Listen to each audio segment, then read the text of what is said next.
Hey, this is Donnie Kate. And I'm Ryan Stegman. And we are Venom.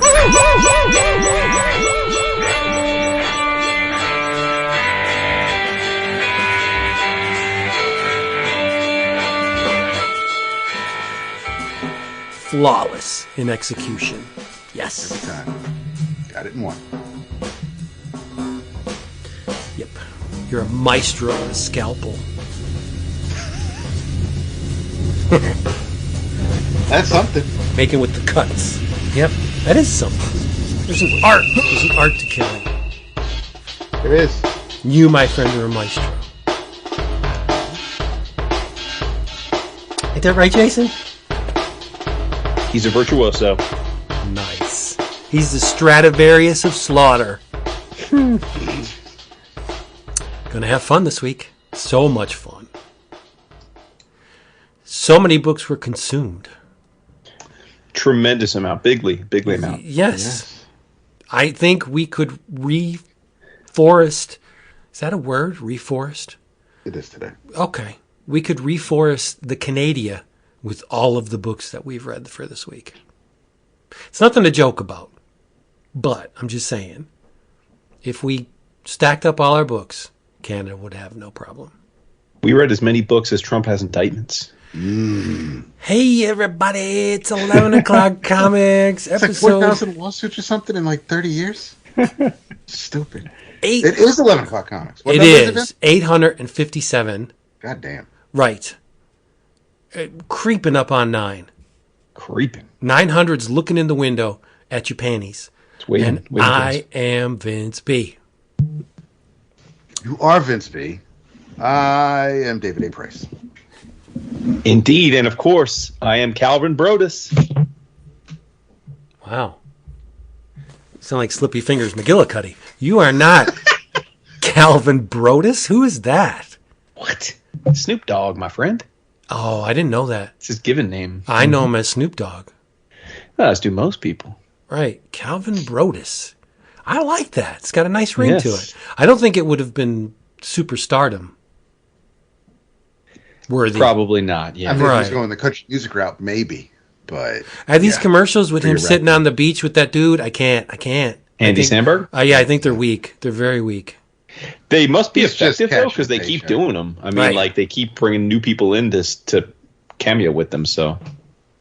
You are not Calvin Boddicker. You are Jason Rude, everybody. Here Yes. today, again, this is an average, good old-fashioned, take your pants off episode. We're just going to talk about comics, relax, have a good Turkey time. pants. We love the guests, but it's our time now. We'll get some alone time. And if you're going to have some alone time with some book, where are you going to go? Where the prices are super low. Cheap graphic novels? Yes, cheapgraphicnovels.com. The proof is in the name. They wouldn't be able to call themselves cheapgraphicnovels.com if they didn't sell cheapgraphicnovels.com. Now, Max is currently running a massive Conan the Barbarian sale. Oh my goodness, 55% off a plethora of Conan trades, epic collections, omniboo, original Marvel years. Some of the Dark Horse stuff is in there. It's all good. It's all classic. You need it. And get this. The Mahmoud Asrar Jason Aaron set is on sale. It's nuts. Just go there. It's running until June 23rd. In order to reap the maximum savings, here's what you got to do. You got to place an order. Order maybe one Conan book, right? And then you're going to get an email verification saying, thank you for ordering from cheapgraphicnovels.com. And you're going to reply quickly to that email and say, my dude, 11 o'clock comics sent me. And you're going to get another email saying, well, guess what? Your next order, free. What am I saying 50% off? That's a pittance. You're going to get a free shipping credit on your second order. So that's when you bone up, load up, back up the tractor, and get all the Conan books you didn't order on your first order. It's very easy. Smart. Be a smarty. Go to cheapgraphicnovels.com and reap the rewards of cheap graphic novels. Preach. Yes. And you can holy water and everything. My forehead's wet. Damn. Yeah. I'm giddy. You are giddy. Yeah, you know why?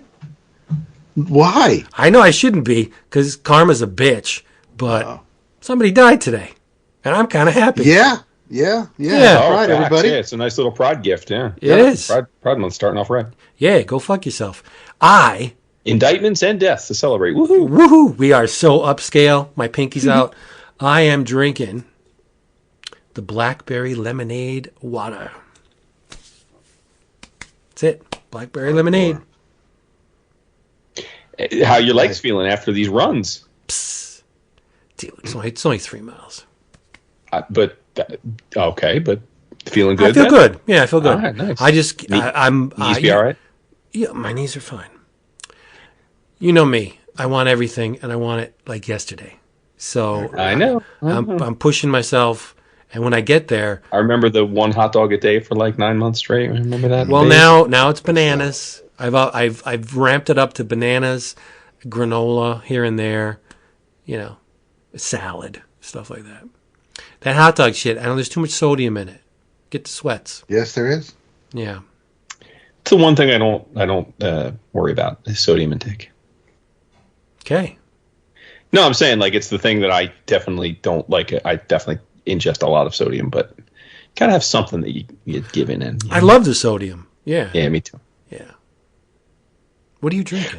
I am drinking. I got 2 things here. Got a little Schweppes sparkling pink grapefruit seltzer water, all natural and unsweetened, for those wondering. And then I also have a G0 lemon lime. So pretty excited. There's somebody in Kennebunkport wondering what is Jason? I need those specifics of what Jason's drinking. Exactly. Yeah. I know. Hey, there's people out there. That's right. Yep. Figure Schweppes is a global brand, right? Probably get it everywhere. Oh, pretty much, yeah. Yeah, I think you should. Yep. Dap, you gonna save the? You're gonna course correct us? I will tonight. I'm going to follow it with some delicious water, but right now I am enjoying my new favorite bourbon, Bardstown Bourbon Company. It's their Origin Series from Kentucky. It's a 96 proof, and it is really, really good. Wow! Like it's the kind of bourbon where, no lie, and I'm not trying to persuade him into drinking something he's not a fan of, but this is actually a bourbon I am pretty sure Jason would even like. That is tough talk. I know it is, and I don't say it lightly. I'm not going to talk about it like this with Jim Beam or Knob Creek or anything like that. But this I think this would not. I think you would scrunch your face if you had a sip. Okay, well, listen. I mean, when I see you in October, we'll give it a try. Maybe we could try to make that, a little sooner. But sure, it's going to be before. I see you are so doom and gloom. It's unbelievable, Chicken Little. Yeah, that's me. I'm not. You are Chicken Little. Okay. That's probably the worst. That's probably the worst characterization of me ever for you. The sky is not falling. We will meet before October. My goodness. No doubt. September 29th. No. Okay. All right, people. Well, we teased it on the way in. We've read a lot of comics this time. A lot. Our lists are overflowing. Feel me flow. Yep. Like Naughty by Nature. Do you want to go first, Jason, and tell us, give us a little inside baseball on what you read? Well, there is something, and I don't remember if either read any of it. No, we did, because we talked about the first. I don't know if it was the first arc, but we talked about the first 2 issues for sure. So I don't know if you guys kept up with it, though. And that is Faithless by Brian Azzarello and Maria Llovet. I know we talked about the early issues, but I don't remember. I honestly have no recollection if you guys kept up with it. No, because there's seriously 3 volumes of it now. Yeah, I know. There is a. I know that they're doing a black and white version now, but yes, I was waiting for the collection, which I know has since been solicited, and I'll just get that one of these days. Yeah, so I got the hardcover, which collects all 18 issues. There were 3 like Vince was saying, there were 3 6-issue limited series, aptly titled Faithless 1, Faithless 2, and Faithless 3. But it's essentially an 18-issue ongoing story. And they put out a very nice hardcover. Boom is the publisher. They put out a very nice hardcover collection of it. And I had, like you guys, we had read the first few issues and talked about them on the show, I guess probably like a year and a half ago or whatever. And it was a little confusing for sure. So I just waited, and I didn't pick up any of the issues from volumes 2 or 3. I figured they'd eventually collect it, and they did. And I'm glad I read it this way. I read it in one sitting. We talked a bit about it on the Slack this week, and I said it's essentially like a pornographic fever dream. It's really a story that is hard to pin down from just talking about it like a narrative. At its heart, the story revolves around a woman named Faith, hence the Faithless, who she is like loosely an aspiring artist, but doesn't seem to be taking it all that seriously.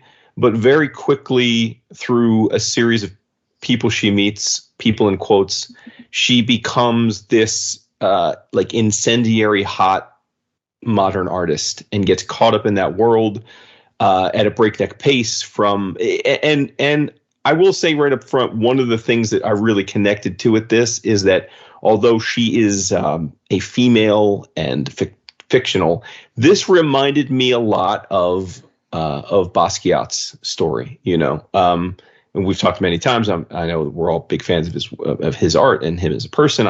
He's one of my favorite artists of all time.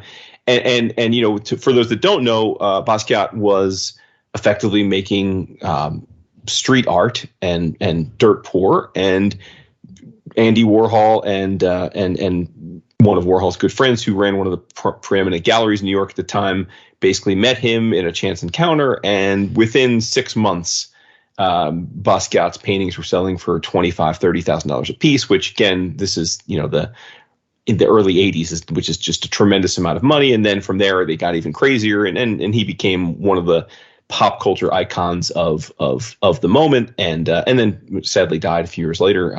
Although he was wildly prolific in between those spans. But anyway, so I don't know if Azzarello had that in mind, but this to me read a lot like that, which drew me in because I do love that. Because I love that so much. But really, to me, this book, if you're gonna enjoy it, you have to just disconnect yourself from it as a narrative and accept that it is like just this wonderfully crazy, erotic, artistic journey of this, very loosely about this woman's life over this period of time when she goes from unknown to famous. And it's in some ways almost felt like a stage play, because although it's global, I mean, one of the arcs is set in Italy, the first arc set in New York. It's really a story that revolves around just a few characters. There are lots and lots of supporting people around them, but ultimately the story is about Faith, her lover Beth, who is essentially the world's, like, the supermodel of the world, you know, like the top runway model. Beth's dad, a quote unquote dad, who is his name is Thorn, and he's of course you know, he's a take on the devil basically, but he is in this story he is the Andy Warhol. He is this incredibly famous artist, modern artist, and has kind of evolved from just being a modern artist to being a tastemaker. So when people get brought into his world, just being around him makes them famous, you know. And Faith, being a young artist in the city and a young art student, just adores him, and she starts hooking up with Beth, and then meets Thorn at a party and realizes it's Beth's dad, and then she becomes lovers with them both. And then there are a few other people. There's a Lenny Kravitz looking person who's supposed to be one of the world's biggest singers, rock stars, and they are all involved. And then there's a few other characters. But essentially, it's the book for 18 issues is them interacting with one another and dealing with the fame and the hero worship and like the godlike worship of fame. And so this kind of felt to me like Azzarello playing around with the concepts of fame and art and the overlap of that and the idol worship. And Like I said, there's a fashion person, there's a cultural icon, there's a singer. So it's like, I feel like he was just kind of riffing on this idea of celebrity and fame and its transient nature. But the draw here is Maria Llovet's. I don't know if it's Llovet or Llovet. She's French, so it's probably Llovet, but I'm not sure. I've never seen it heard it pronounced. But her art is the draw here. For those that haven't read the book yet, she's, I think, unapologetically a Guido Crepax, acolyte. Like she said in interviews, that's probably like many European artists. I mean, she was just, but it looks like that, or like Evangelion or Ion Flux. Like the characters are all very, very thin and wispy and long limbed. They're very fluid. The art is very organic. She's not much for tons and tons of detailed structural line work in the backgrounds or anything like that. It's much more fluid, which is great, and it's highly erotic. I mean, it's pornographic. I mean, there are incredibly vivid sexual scenes and all measure of genitalia, and a lot of those scenes morph into other things. In fact, I remember when we all talked about the first issue or two, when Faith and her lover first hook up. At one point, they pan out, and Faith is being, her girlfriend's going down on her, and suddenly she turns into a bunch of maggots. Like, so this is not for the faint of heart. I mean, there's some visually arresting images in this. There are scenes in later issues where, Faith is getting gangbanged by a bunch of demons of different shapes and sizes. There's all kinds of very graphic, sometimes violent, sometimes certainly sadomasochistic, if not violent, sexual depictions. So this is know your audience. This is something that's for a specific type of person who can appreciate that. If that's not your vibe, you will get nothing from this book. But it worked for me. It worked for me, and I think that once it was over, that's why I say there's not much of a narrative. I'm not sure I came away with any kind of clarity as to what it was all about. There's talk that Thorn is the devil, and then it's somewhat, maybe it's not even hinted at. It might be over, but I don't know that really even matters. What is important is that Thorn is definitely supernatural. There's definitely other planes of existence that they're bouncing in and out of. She descends into madness. She may or may not have a child by him. It's not. Sometimes you think she really does have a child, but the child's been taken away from her. At other times, it may just be in her mind, and it was all a dream. So and they don't really resolve any of that, at least with any clarity. And I liked it. I like that. I read it. I came away thinking this is something I don't. This is not like something I've read before. The art was fantastic. I like erotic comics, obviously, and it worked for me. I think it's definitely something worth experiencing if you are into adult European style erotic comics. I think you'll very much enjoy it. And if that's not something that's your vibe, then you shouldn't ever crack the book open. So nice. I liked it a lot. You got to know, if you're having sex with demons, plural, they're not going to take a number. Right? They're not going to stand around and say, "Oh, no, after you, good sir." Like they're demons. It's what they do. Yeah. So I would expect demons to engage in the Gangus Bangus. That's yeah. But no, I always something you said triggered concepts that I think about a lot, and it's exactly pertaining to Warhol in many cases. Was that had Andy not had the Velvets as his house band, factory band, would Lou Reed, John Cale, would the Velvets ever have careers? Sure. Right. Mm-hmm. Right. I mean, and same with like Ginsberg. If Ginsberg didn't bring the Fugs in and be the soundtrack of Ginsberg. And yes, that's a much lower scale because I don't think the Fugs are a household name. I don't think the Velvets are either, but at least people know who Lou Reed is, right? Would these people have ever been popular? Would they have careers? Like who could say? That's just the whole thing. Like right place, right time, and the power in Andy's fingers to just create a Basquiat from this kid's good. I'll bring him in.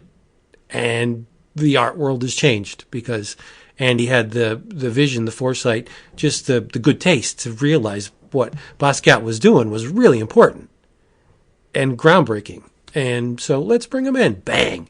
You got another world-class artist on your hands because another one was popular enough to push him through to the masses. Definitely. That's fascinating. It's just fascinating. Yeah. And again, Azzarello, I don't think like it's stretching to say that he was going for these kinds of he wanted us to think and talk about these ideas because like he has in the I don't remember because I said only read the first series before I got the hardcover, but like in the hardcover there are chapter breaks and there are quotes from different people and like Warhol's his is one of the first. It's like art is what you can get away with, you know. So like this is definitely like this is transgressive by design. I mean, there's a scene there's a scene where you're seeing different visions of hell, and there's the second panel is like a Catholic cardinal munching the ass of a pig demon. Nice. Then there's a bunch of dogs wearing nuns' habits fucking each other. There's a rat with a giant like sword dick about to like pounce on some. Now, see, I'm not being facetious. Mm-hmm. Do you need any more than that? Right. No, sure. I mean, that's right. And that's the thing. I mean, I think that it's visually arresting, but beautifully done. Beautiful meaning it's really well rendered and creative and it gets you thinking. It makes you think like I haven't seen something like this in a minute, right? You know, or maybe ever. Yeah. The story could be complete gobbledygook, but I'm going to remember a rat with a sword dick. Like that's not going to go away. I was just talking to Dad the other day. The model's name is Poppy. I got the name wrong, but anyway, it's Poppy. Poppy. I don't know why I forgot that, but Poppy. Yep. But yeah, no, it's a blast. I mean, you guys will definitely appreciate it. But I mean, it's like, you know, this is, you know, sometimes we talk about comics. In fact, there's one where we all read this that there's certainly we can be confident that like 70% of our listening audience would at least be like theoretically into it. But this is a more niche thing. You know, I don't know if it's 5% or 40%. You know, we have some open-minded folk that have stuck around with us, so it might be greater than that. But I'm just saying, there are definitely some people that are like, this is not going to be for them, and that's fine. I revel in the stuff that the 5% love. Oh, of course. Well, listen, that's why you're everybody. That's why you're the favorite of the three of us. That's what not even remotely true. It's not. No, it's very much. No, it's because of a rat with a sword dick. That's why. I mean, because I just love stuff like that. Like, what are you going to do? Yeah, and Llovet's done other stuff, but this is the only thing I've read of hers, and I definitely look forward to seeing her, do other stuff. I'm definitely into her work for sure. Yeah, me too. Echoes of Pope. There's echoes. Yeah. Now, I'm not. Oh, for sure. Yeah. She's not screaming it, but there are traces of Mr. Pope. She said her, like, growing up, her main because I read a TCJ did an interview with her last year. She said her main inspiration was the mangaka who did Evangelion, Shinji Higuchi. Yes. So yeah, that was her slime. That was her top. That was her inspiration. Slime. Yeah, kids today. Yeah, your slime are like your best friends. Your slime. You're my slime. That's what. Yeah. You're my slime. You're my slime, Jason. Yeah, it's or like McDonald's coffee can be your slime too. It's like things you really love. Well, I don't know if Frank was prescient. No, he wasn't, because it's derogatory. But he has a song called "I Am the Slime." There you go. But it's not about being your good buddy. Mm-hmm. It's about before we move on from this, there are two other things that I think are fascinating to me about this. One, that Azzarello wrote it, because like he's not done anything else like this. Right. Yeah. You know, I mean, he definitely has played in the darker parts of more conventional humanity, like with 100 Bullets and the like. But like, he's never done anything really, really like this, certainly. And I give him credit for giving it a whirl. And then this is published by Boom, which is crazy to me. Yeah. Like, this is not a Boom book. I like this. Well, this is obviously like it is. or a Fantagraphics book, you know? Yeah. You shut me right down. Oh, I didn't mean you to. know, you Sorry. shove me down. You said, "Hey, just- Frank." That's you said. Sorry, I just wanted to get that thought out, but no, I apologize. It's a I good didn't mean thought. that. Nah, we're Yeah, good. sorry. We're good. I'm sorry. So there's I don't know if you guys bother. Well, okay, so I tend to kind of stick with what I enjoy, and every once in a while I do. No, believe it or not. But there are but then I kind of just get that little tinge where I want to kind of go back in time and feel like what it was to be a young comic book fan, just completely blown away by the visuals and just jumping into a story that could just be, I don't know where it's going to take me. It could be nuts, it could be not. What's weird, though, about this particular scenario, and for this instance, I'm a Miles Morales fan, and I've been enjoying the new run by Cody Ziegler and Federico Vincentini, and the first arc is great. We're introduced to a new character called Rabble, and her deal is that she just hates, despises Miles Morales, and it's only because I like her already. Whatever. But it's and you should, because she feels very entitled, Vince. So it's all you. But True. She was promised the moon and the stars because she's extremely intelligent. Her parents said you could have whatever you want. It's the American dream. We're in the States now, and you should go for it. And so they put her in the lottery for Brooklyn Visions Academy. But unfortunately for her, Miles Morales got the golden ticket. So she has resentment towards Miles and everything he holds dear, because he also, there are moments where, and we're all like this, I'm not going to say squandered it or squanders it, but he kind of just takes it for granted. And obviously he knows he has to do well because he wants to make his parents proud, but he also, he doesn't want to blemish on his record. He's there for school and he wants to be the best he can be, but there are times where he can be a little lazy, and he's just like, I'm tired of it. And he's going around saving the people of Brooklyn, so that could be a little tiring. And he kind of maybe just kind of phones it in from time to time in class. But Rabble has access to basically all things digital. She has access to school records. She has access to birth records and to family records. And so she's doing all of this and she's getting all this information. So she finds out that Miles is Spider-Man, and she finds out she finds out about his family. She finds out who his friends are.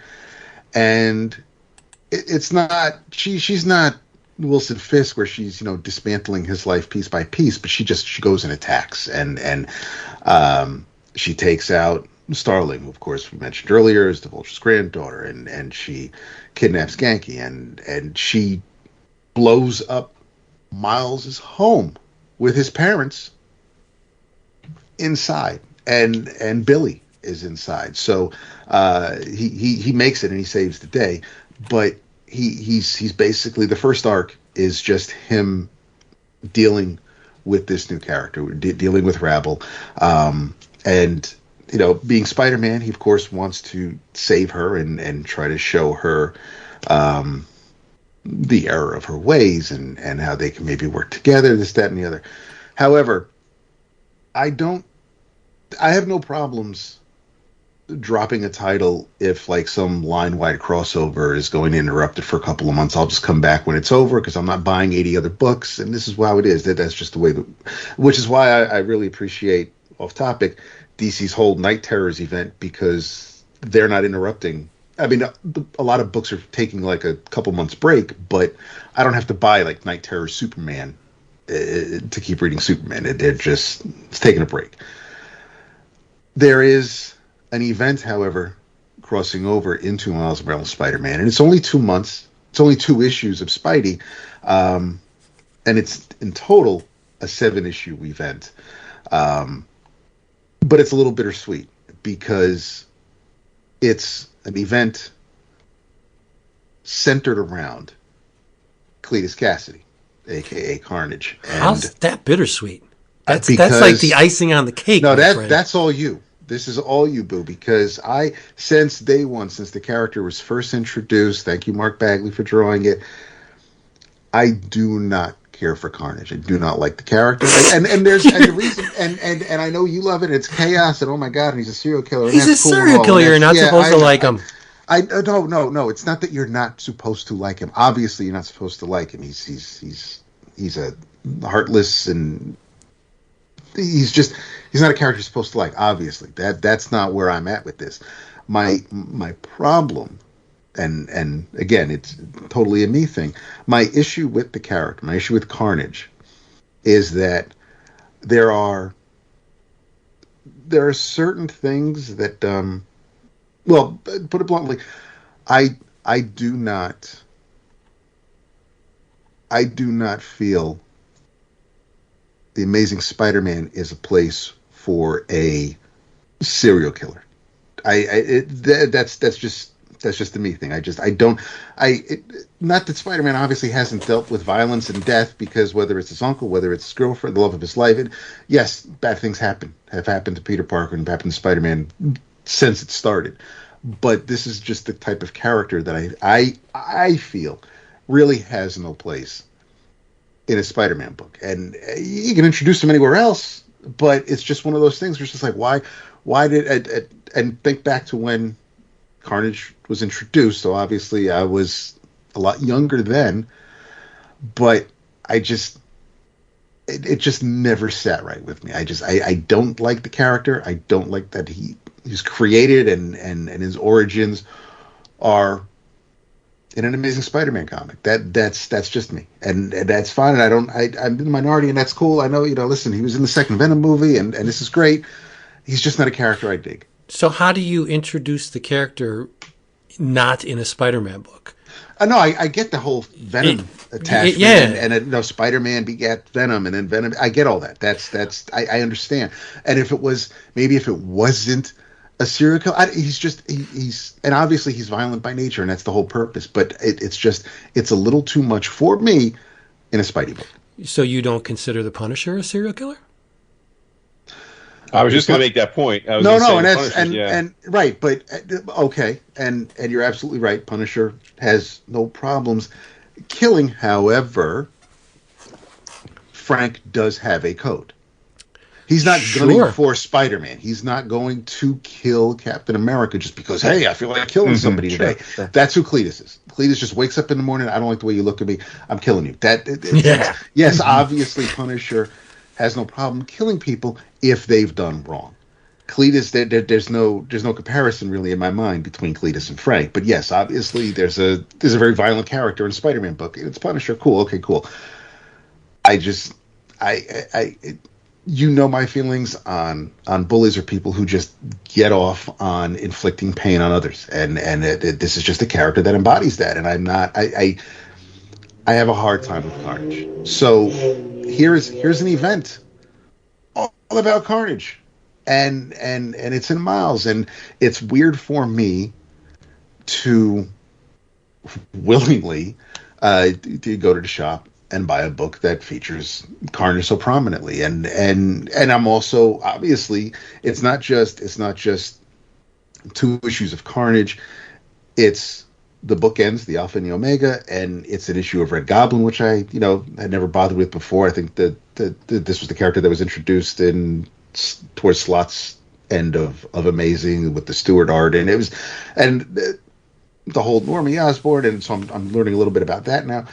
But it's Carnage. So here's an event that Miles is part of, and Miles is somebody who really definitely hasn't dealt with Cletus as often or as much as Peter has, but they're still within that Spider-Man family, still in that Spider-Man corner of the Marvel Universe. So they're bound to cross paths and tangle.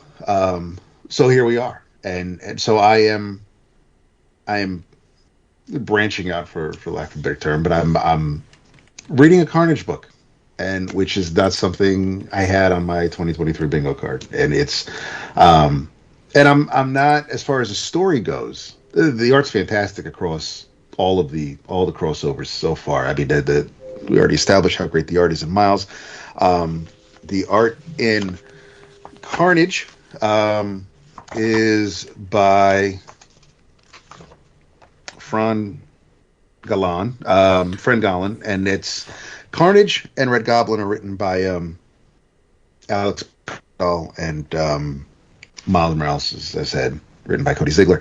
But the art's been great along. The Alpha issue, the main story is the kickoff of the event, and then there's a couple of backup stories that flesh things out as far as the characters and their motivations. But having not read, I also wanted to. My other reason for jumping in to an event was to see how I'd feel if I'd be lost buying and reading random issues that because this is we're looking at Carnage 13 and 14. We're looking at Red Goblin number 5. So obviously these two series have been running before this event. So I just wanted to see how for somebody who wasn't reading everything from Jump, how lost I would be, or if the writers were strong enough to just get the readers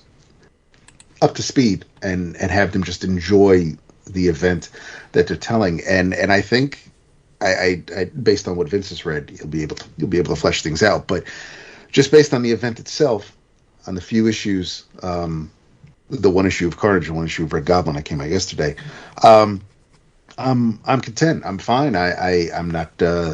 I get where everybody's heads are at. Those that are still attached. I'm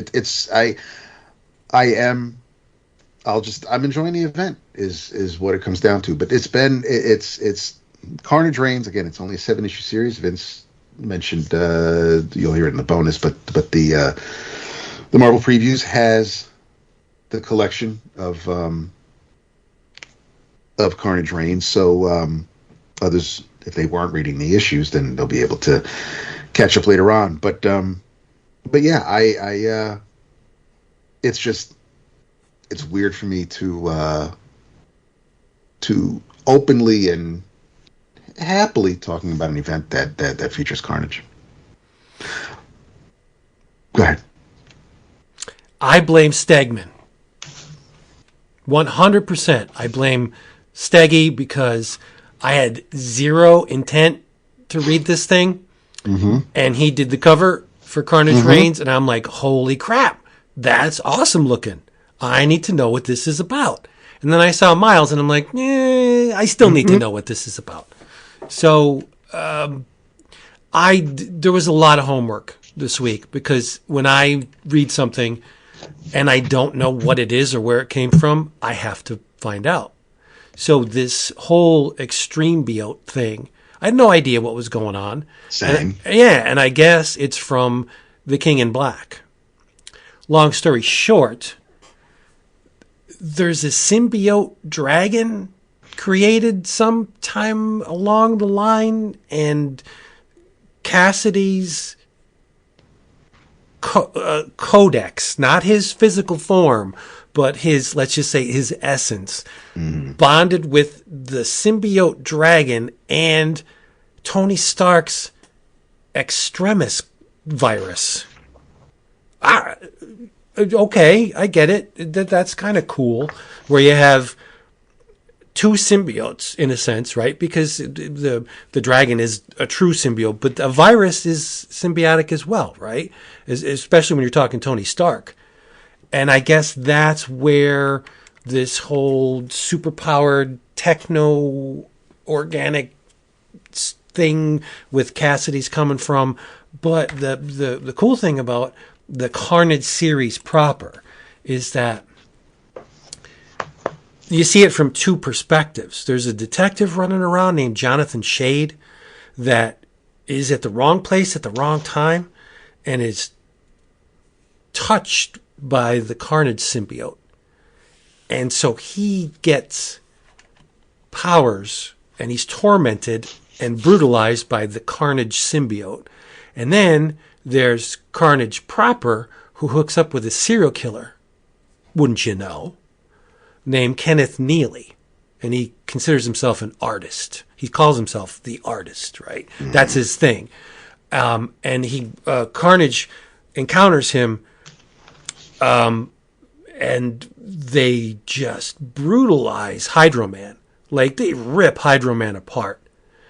Why? Because Carnage wants Hydro Man's codex. He wants that ability to do stuff with water. And then he rips the shit out of the Spot, like completely destroys the Spot, just to get the dimension hopping powers. And it's all leading to Svartalfheim, of all places, where Carnage wants to take out Malekith. And I'm like, what? Who could have seen that coming? He wants to bring down Malekith. Like, why? But there's a reason why. And I kept reading. I'm from what I can glean from Carnage, and I have a symbiote of my own to talk about. Carnage wants to take out Venom. And he's collecting powers to do it. That's what I'm getting from this. Okay? Mm-hmm. But it's a whole lot of fun. Like this was called Carnage in the Court of Crimson, and written by, is it Ram V or Ram 5? Yeah, Ram V. Mm-hmm. Well, when I saw Ram V on it, okay, I'm thinking, all right, this is going to be awesome, right? Then there's a couple stuff. Philip Kennedy Johnson wrote a short, and David Michelini. But the art is by Francesco Mana, Roger Antonio, Edgar Salazar, Ron Lim, Salvador LaRocca, don't listen to that, and Type Templeton. Love it. But the thing I love about the symbiotes, right? Okay, you're in the Spider-Man universe. Spider-Man enters a room. He sees Hammerhead, maybe the Kingpin, Tarantula. It's like, shit. Okay, I guess I got to step it up. He enters a room and sees Venom. He says, oh, fuck. Yeah. Right? Yeah. He enters a room and sees Carnage, and his drawers are full. Right? Yeah. It's an escalation of the chaos, right? They're wild cards. They're pot stirrers, right? That's what I love about Carnage, is that you can't encounter Carnage and just say, okay, you can't think about it. You can't plan like Captain America. Well, I'm going to bank my shield off that corner and it's going to come flying over here. You have to save yourself because it's freaking Carnage. Yeah. You got no spider sense. He's relentless. Yeah. Right. He's like, so you're Spider-Man.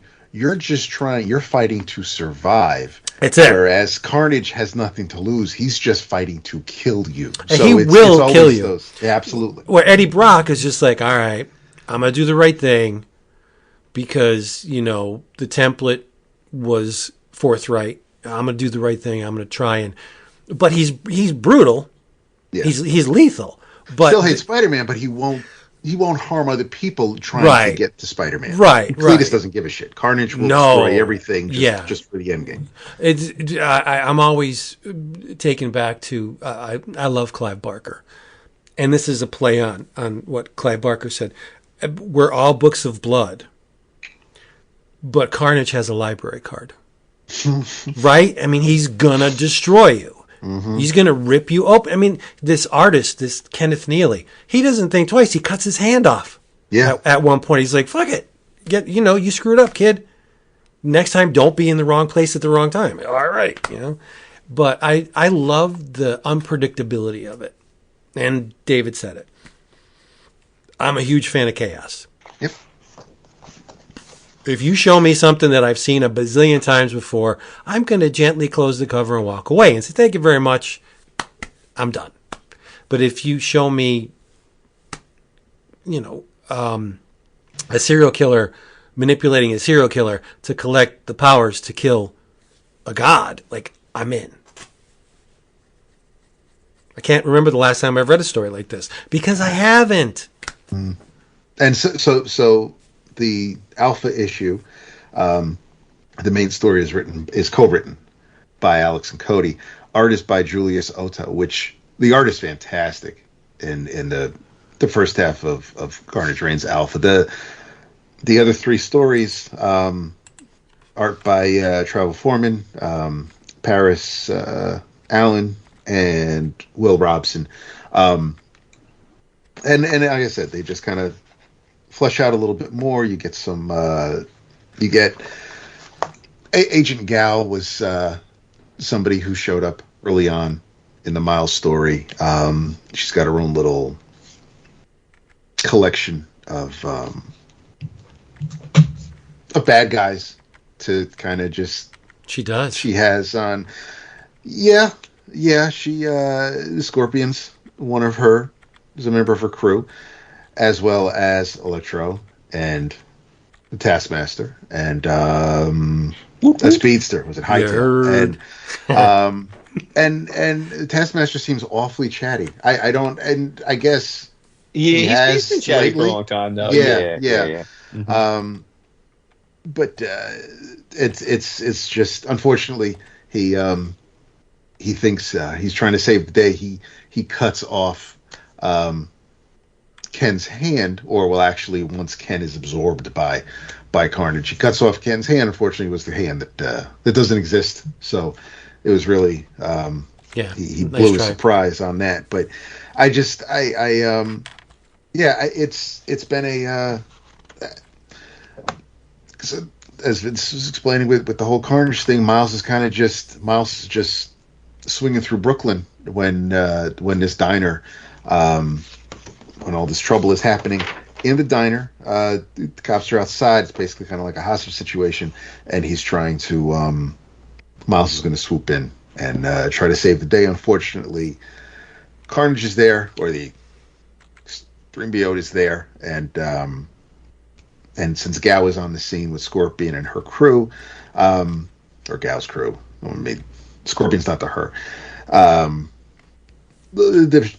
All the shit hits the fan because now you've got a bunch of brutes and brawlers involved in this small space, and the whole diner ends up coming down, and things just spiral out from there,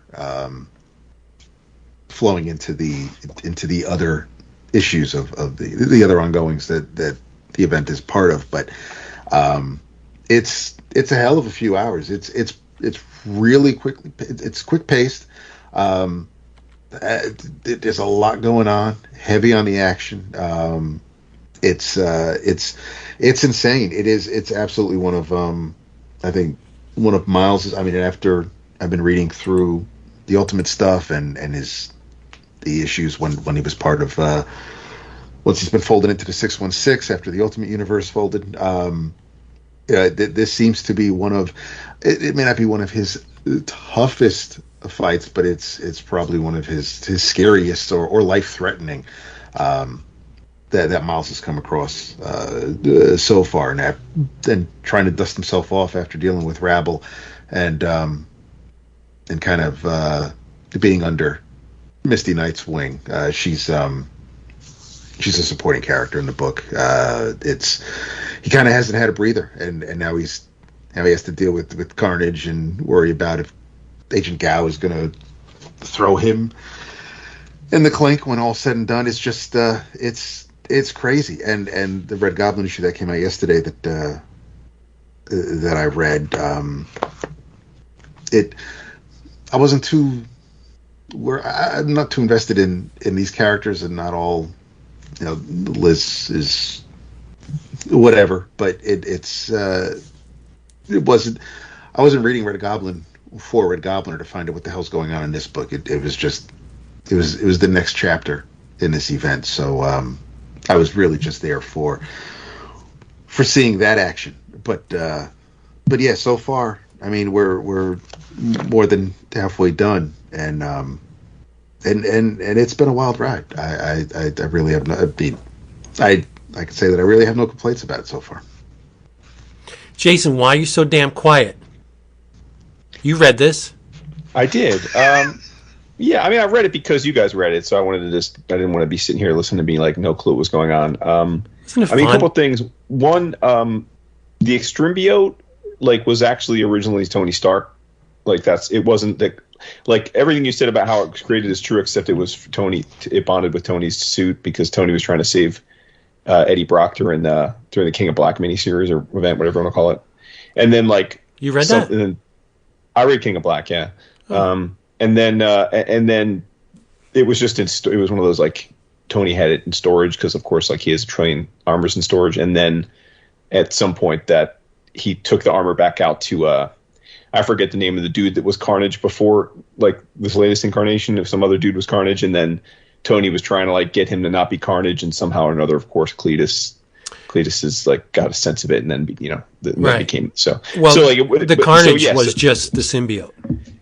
Right. But I'm saying so it wasn't like Cletus wasn't involved in the creation of the Extremio, but now he's got it and he saw it. Yeah. Well, they don't make that super clear. No. Yeah, totally. Yeah, no, I think it's fine. I mean, I like we all have our thing. Like and I do. Stegman is to blame here, Cates and Stegman, and we had them on. Their Venom run was first of all awesome. We all enjoyed it, and through no fault of their own, it has probably been the most successful new thing in Marvel lore, such that like. Marvel cannot stop themselves. The fucking symbiotes are all over the Marvel universe every month for eternity. And like when I'm looking and when I'm doing the previews videos for our patrons every month, and I'm going through the previews, it's like first I go through DC Connect and I'm like, okay, there's 47 Gotham books. Way too many for me, but I get it because it's Batman and Batman is DC effectively, commercially speaking. Like, okay, fine. Then I go to Marvel and there are 47 symbiote books, and I'm like, are the symbiotes now like DC's Batman? Because like, I mean, Marvel's Batman, because I don't think they sell like that, but Marvel seems to think they do. And I mean, I don't think I'm exaggerating. There are at least 8 to 10 books a month that have some kind of connection to the symbiotes. Yeah, it's crazy. And that is just stunning to me because like Dap, I mean, and it's all about when you're reading these books, you're falling in love with them. I was never like a Venom guy. I mean, because I cared about the villains before Venom, and Venom was like notable, and of course, proved to last the test of time. But like, I was never huge into Venom, but I was like, okay, Venom, that's cool, whatever. And then it's like we were talking. I mean, we were actually having a conversation about Miles and whether or not he was derivative, and I'm like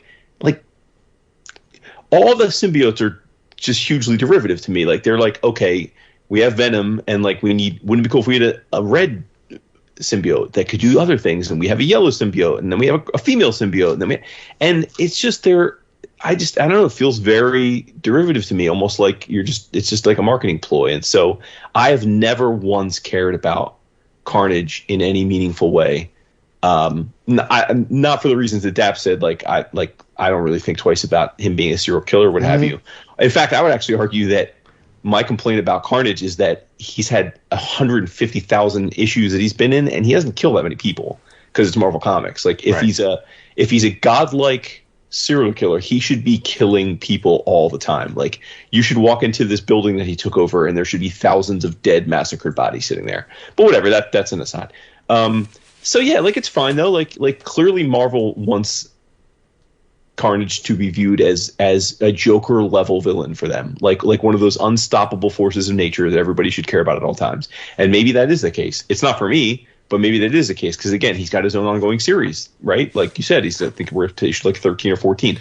He has been involved in like 5 different events in the last decade. So yeah, I mean, I guess he's a thing and like cool, but I guess where this series where I'm men's on it is like, what can he do? And if he's that powerful, then like, how the fuck's Miles going to stop him? Like, I don't know. Like he can take over the form of a building now. Like he can inhabit the internet. He can like he's basically just God now. Like I don't know. Like it's just like I don't like what like he's seemingly plugged able in. to be. Yeah, but like this is like this is like the issue people had with Superman at times in his. Therefore, he was so powerful he could do anything. Like to me, they're depicting Carnage to basically be able to do whatever he needs to do to win and persist. And then it's like, okay, well then, I don't get it. Like, where is the tension? Where's the story? Like I don't. It just seems like in these 5 or 6 issues, it seems ridiculous to me, like all the different powers he has. Like, do you think it would? Do you think it would feel more of a threat if this was actually something that the Avengers or Shield were taking on, and not just and it wasn't just happening like Red Goblin and Miles I guess Morales? so. But the thing is, and this is my exhaust, like, we've had so many symbiote events that they have all been involved with, right? Like, it's like every 2 years we get a symbiote event, and it's like then we had Null, right? Like, it wasn't all enough. Then we had a god of the symbiotes. It's like, okay, cool. We got Summer of Symbiotes. Yeah, so it's like, I mean, and listen, again, if you love the symbiotes, cool. Like, this is a halcyon time. This is a halcyon time for you. But for me, it's just like, okay, I don't know, like, they don't do much for me collectively, and so. Well, I don't know. Like, and I guess, and honestly, like, if it had been 20 years since we read a Carnage story, this would be super cool because, like, this one's a badass. Yeah. But like, I literally feel like I cannot escape symbiotes being involved in some major part of the Marvel universe, and it's just weird to me. Like I don't know. I mean, like, now we know that they're from the planet Clintar, and sometimes they're benevolent, sometimes they're not. Sometimes they have very specific powers and can be defeated by sound. Sometimes they're godlike. Then there's actual god of them, and then this god has been like, it's just, I don't know. It seems like Mishigas to me, but again, like, probably because I don't have that nostalgic pull towards them to start with. So, like, you amp it up. If you go from 2 to 10 with the stuff, if I didn't love the 2, I'm not going to love the 10. Whereas if I love the 2, I'm probably over the moon at how crazy it's getting. But which is where I think Vince sits with it, because Vince likes the stuff to start with. So of course, like, if you amp it up and get crazy, then that's awesome. So, like, I think it's well done, though. I mean, like you guys, I had no connection to the Carnage series or the Red Goblin series before this, and I was able to follow along. I mean, they're doing a nice job from the narrative, and I love Miles, so that's cool. So yeah, I mean, it's fine. The art's been good, like you guys said. I think there's been a bunch of different artists involved because it crosses over, but I think they've all been very competent to varying degrees. I think Vincentini's awesome. I really enjoy his work.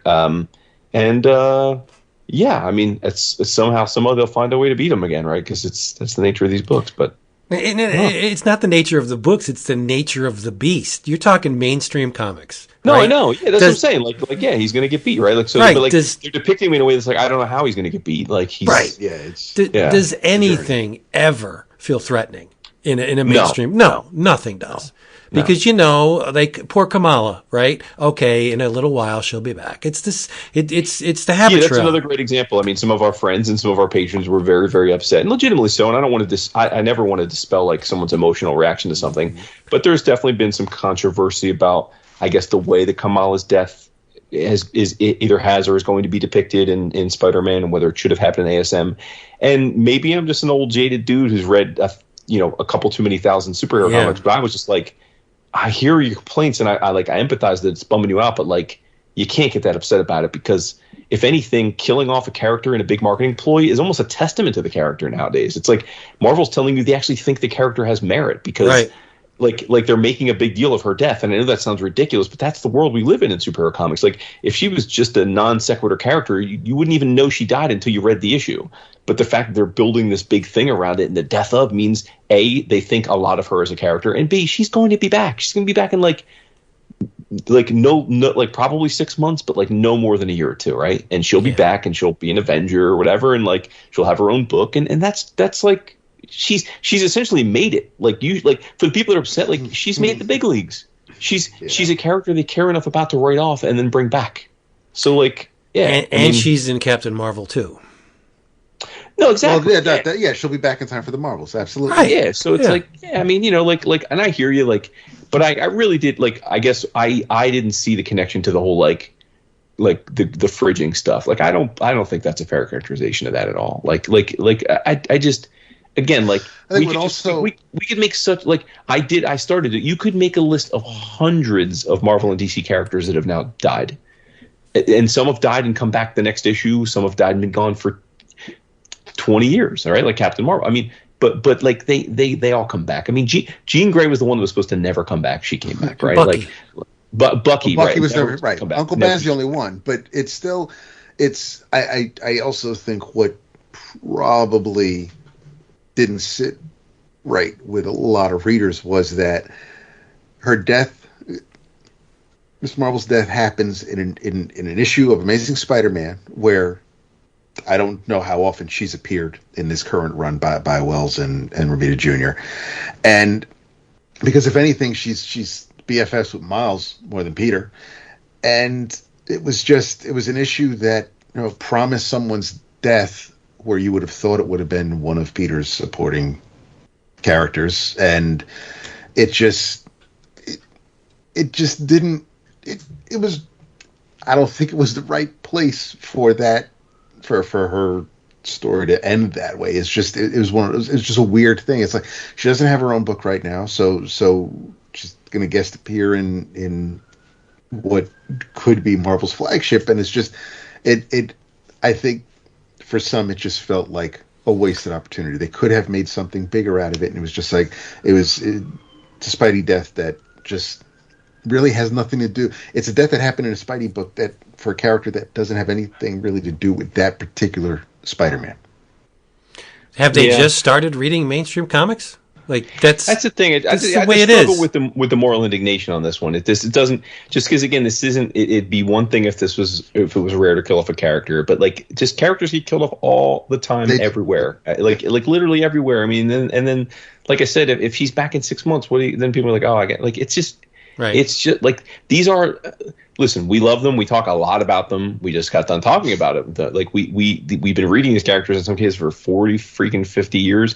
Like I don't want to downplay that. Like these characters mean a lot to us, but like at this point, unless you're brand new to superhero comics, you have to understand that this is all interchangeable IP. This is literally they get together every 6 months in a room and they throw ideas at a board and they literally whiteboard these ideas where you take character A against character B. Insert idea or setting C and put people in charge of it. And then you're like, oh, you know what? Let's move this character over here. Let's kill this character. Let's give this character new powers. Let's give this character new identity. Like it's just IP shifting. Like it and again, I'm not like it can be enjoyable. But I'm just saying like it, you have to understand the commerce of it. And there is no sort of like, I just don't buy into this idea that there's some underlying moral obligation that Marvel and DC have to treat these characters a certain way. Like that ship, I mean, that horse left the barn a long time ago. Like, so I just, where you lose me is when you try and make it out to be like this was something we should have like feel as morally indignant. Like that's, you lose me there. Like she's just a character that Marvel owns completely, lock, stock, and barrel. They created her. She, and again, like Sana pushed for the character, and at the time she is a huge step in the right direction as far as representation goes, no doubt about that.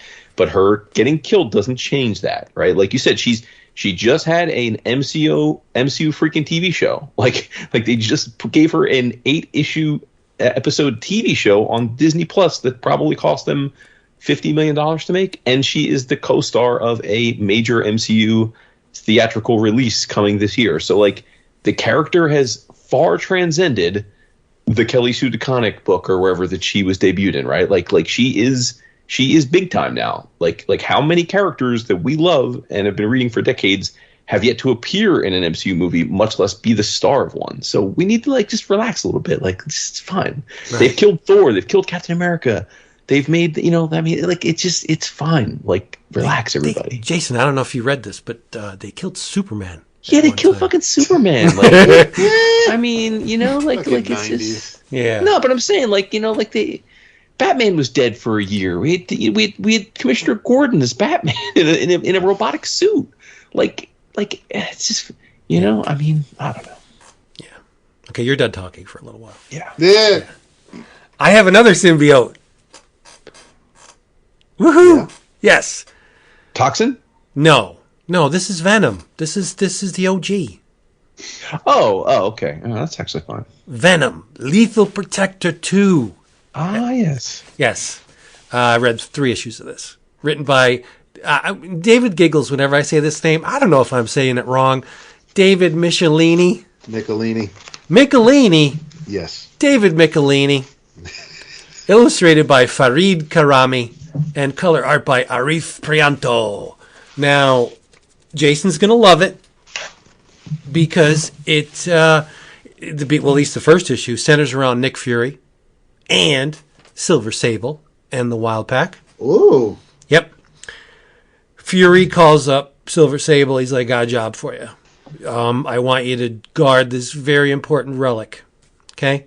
It's something that the Vanguardians, they want it badly. Bada bing, shit hits the fan, and into the fray, while the Vanguardians are trying to steal this thing, and Silver Sable and her guys are trying to protect it, Eddie Brock kind of stumbles into the fray. And Venom, as Venom. And I'm not going to lend a hand because you're not innocent. Sable's hot, yes, but she's not innocent. She doesn't need my help. I'm out of here. But, wouldn't you know it, he does consider someone in the pack innocent. And this guy's name is Pablo Mendez. Dap, do you know where Pablo Mendez is from? I do not. Web of Spider-Man Annual number 8 in 1992. Wow. Yes. And there's an editor's note next to it that says, hey, remember Pablo from Web of Spider-Man Annual number 8 in 1992? I was like, wow, an editor's note and a good comic reference. And this Web of Spider-Man Annual was penciled by Aaron Lopresti and written by Michelini. Wouldn't you know it? So Venom enters the fray, right? He saves Pablo from death at the hands of his fellow Vanguard operative because Pablo doesn't like to kill. And his buddy's like, what are you doing? Get up and start shooting. Pablo's like, nah, I don't think so. And the operative's like, well, if you're not going to shoot, I'm going to kill you. And Venom steps in and, Pablo was fighting for the opposition, but he wouldn't kill. So since one of his team turned on him, Venom enters and, really bad decision for the person that was going to kill Pablo. But so here's the deal. Venom spooks the Vanguardians and they leave. And Silver Sable's like, wow, did you guys just see what happened?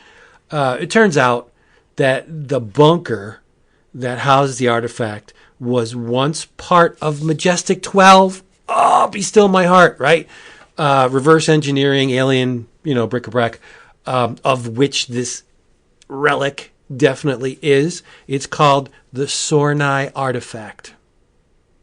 And it is a crystalline construct capable of siphoning solar energy and redirecting it towards anything organic.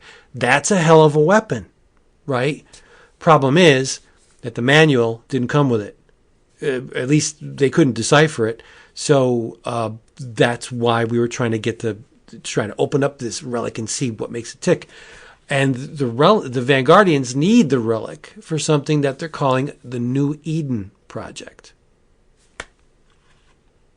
So Sable, really smart, and Platinum Blonde, love her, she puts Eddie Brock on the payroll.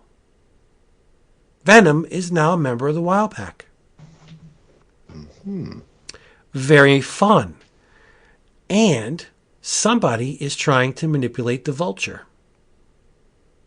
Getting the Vulture to do something for him. Get something for me. Go get this, I'll give you some money. And who throws himself between the Vulture and the Thing is Cardiac. Oh my God. Yes. Cardiac. Holy crap. I love Cardiac. Cardiac was so awesome. Cardiac was one of the first dudes who had an RSS feed hooked up because he had a device where anytime, basically it was just keywords and his screen would pop on whenever the news would mention a certain word, and I was like, that's fucking awesome. And here we are, like, and a few years later with the internet blowing up, we have this ability and all these little widgets Cardiac on my screen would do that. It was crazy. I love Cardiac. Yes, that was a Larson guy, right? Yes, it was very good. Look at you, all grown up. My goodness. Right? I remember. Yeah, I remember that because that Larson's distinctive. That style's distinctive. Yeah. So Cardiac puts himself between the Vulture and the Thing the Vulture wants, and the man that was manipulating the Vulture steps into the light. And you know who that man is? Vulture. You'll never get it. You'll never the ever Rose. get it. Nope. Paladin. Yeah, I'm just going to tell you because you'll never get it. Okay. Doctor Doom. Oh my god. Doctor Doom. Now get this. No shit. I'm not kidding.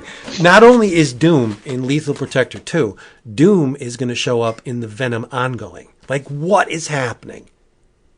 It's off the rails. And this is the stuff that lights a fire in my butt, Bunsen burner, because if you throw Doctor Doom into the mix and it involves Venom, like, I have never seen Venom and Doctor Doom together. Have you? No, I've never seen it. I can't remember. So it's new. Even if I did see it before, it's new because I can't remember. And I'm just, wow, this is awesome. And there's an illustration on one of the covers of a forthcoming Venom issue with Doctor Doom's face and the symbiotes leaking through the holes in the mask of Doom's mask. Like, that is very cool. So I'm in. There's only one drawback. The majority of the Venom ongoing is drawn by Hitch. Oh yeah. Yeah, I just can't. I can't. I know. I'm with you.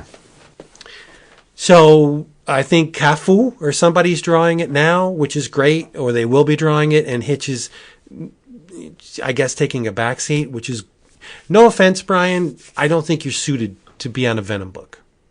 Your art does not read Venom to me. He's not listening.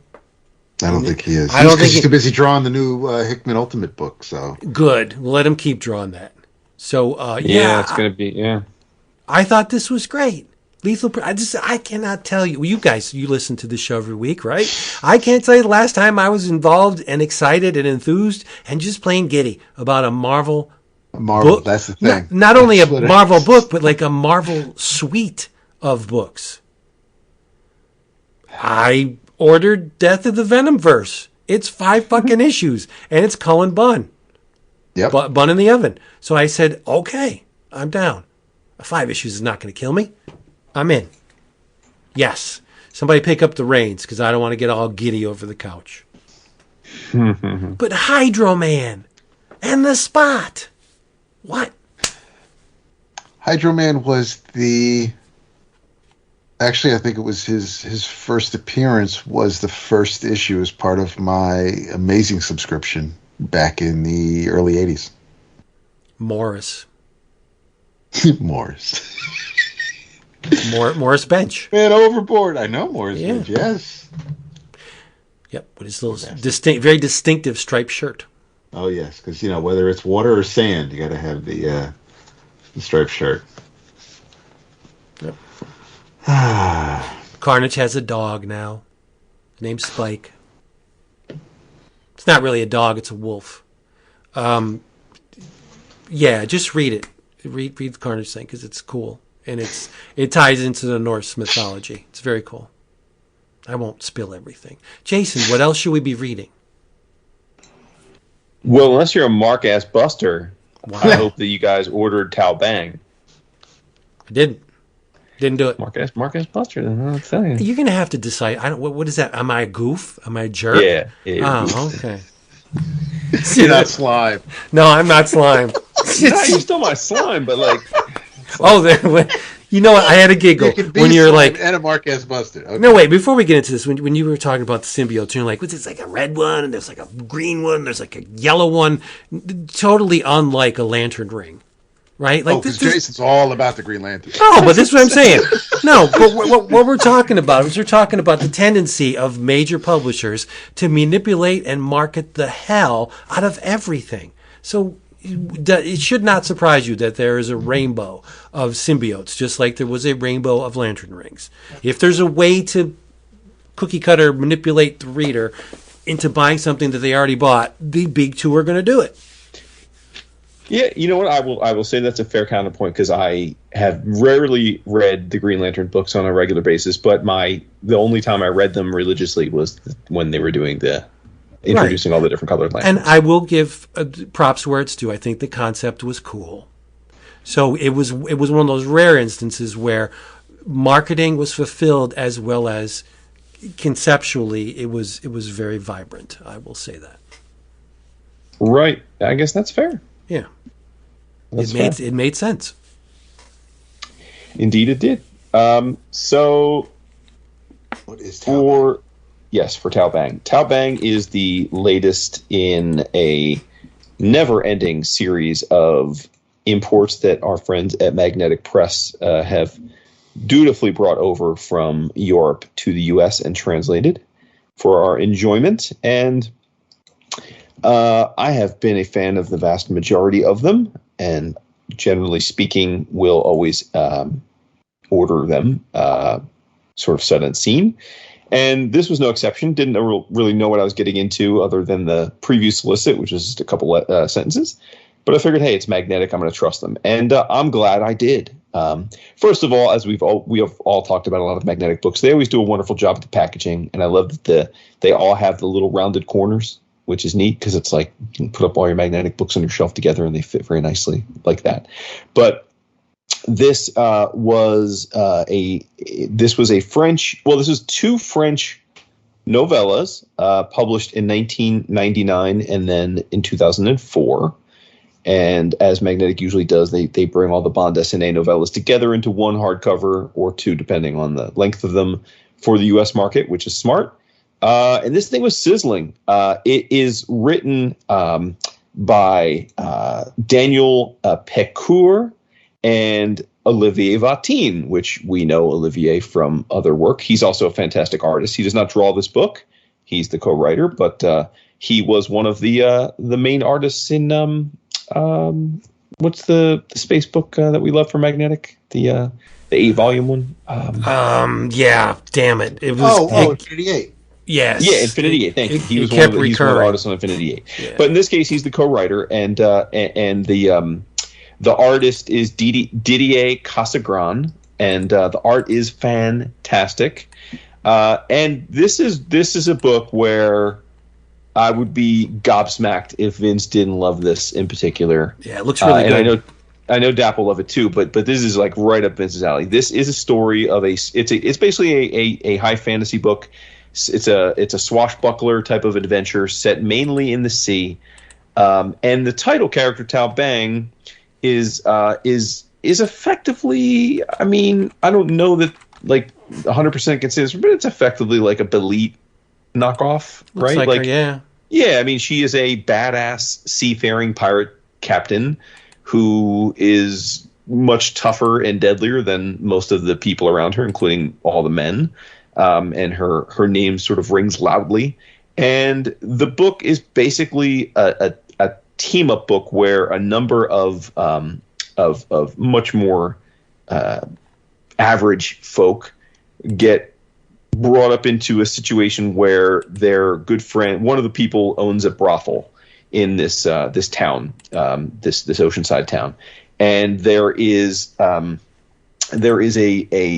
baron of sorts who is anthropomorphic, by the way. All these characters are human, but in this case, there's a dragon reptilian like baron called Ad Arfax, and he's running the town. He's been given this town to this area, the Shire, to run, and he runs it with an iron fist and has consolidated power and is overtaxing everybody. And he takes issue with the brothel over time and opens up a competing brothel, and it's seriously hurting her business.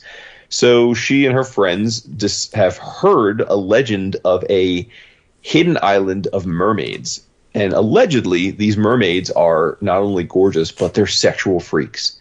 They love the sex. Wow. And so they get this idea of, let's go and find this island and bring some of these mermaids back to work in your brothel and save the brothel. Crazy idea, right? That's super fun. Yeah, but where do you put it on a mermaid? I don't know. Listen, these are the things you just go with. You just go with it. So to get to this island, though, it's a hidden island. They don't know how to get to it. And Ad Arfax gets wind of it, and he's like, "Well, I want these fucking mermaids for myself." And I'm like I got my brothel. Like, I'm not gonna let them get them. So they all go into this big sea adventure, and they team up with the titular Tao Bang, and just have all sorts of shenanigans as they're both racing to try and find this island.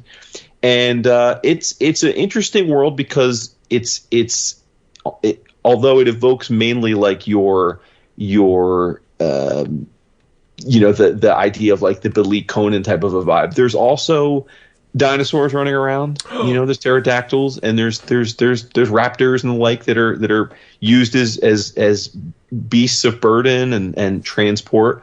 So it's got a little bit of that, that kind of vibe to it, where it's a little bit of more amorphous. That's what I say, kind of melding different fantasy settings together. But it's really a great chance for Casa-Green to show off their stuff. And there's fan service. There's lots of blood. It's very, very. The battles are bloody. There's some sexual innuendo. There's definitely a lot of humor.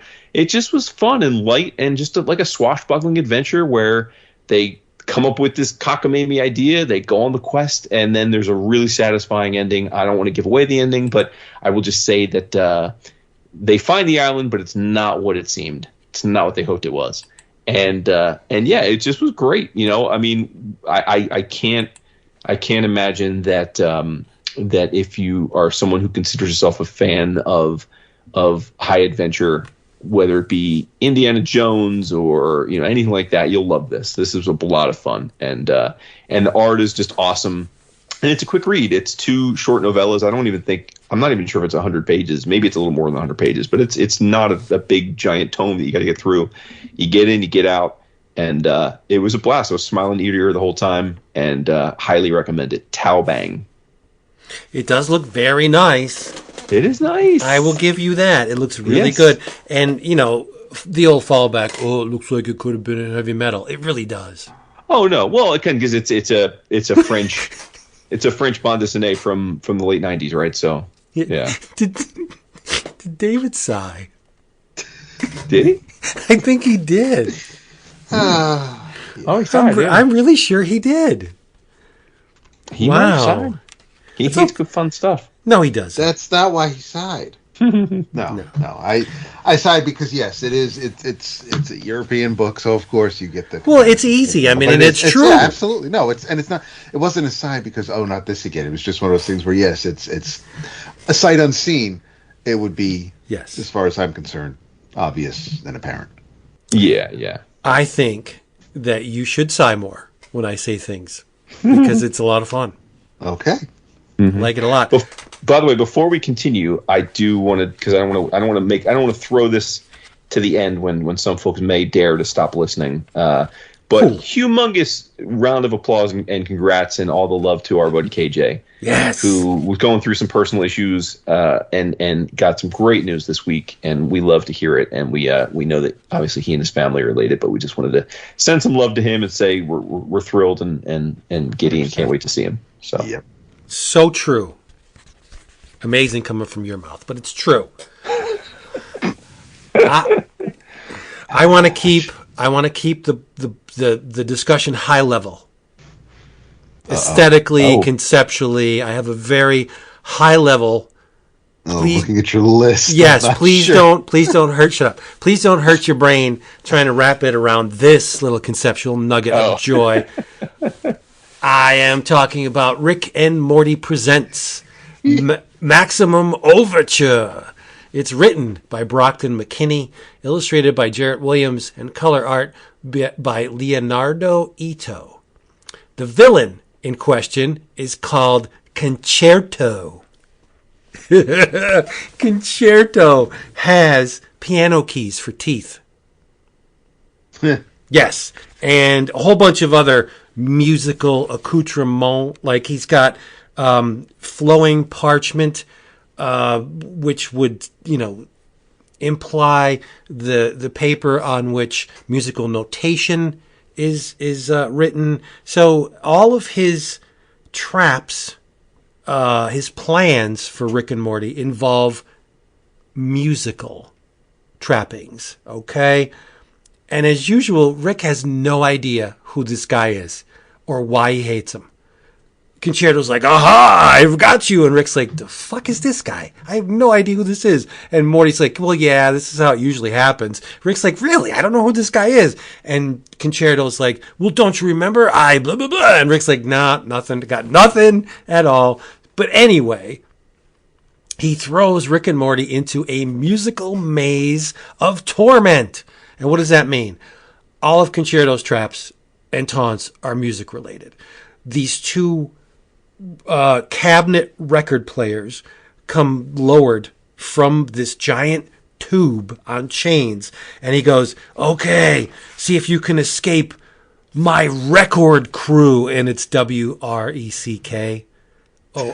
Like, it's so stupid. And he has a very specific progression to his traps. And he's like, okay, you must first strike the correct drum in the correct order based upon the opening percussion section in Mozart's.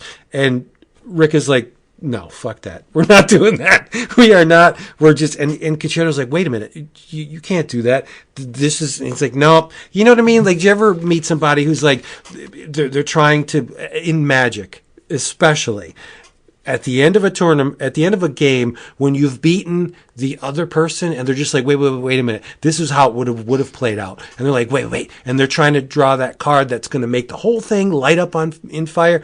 That's what this is, right?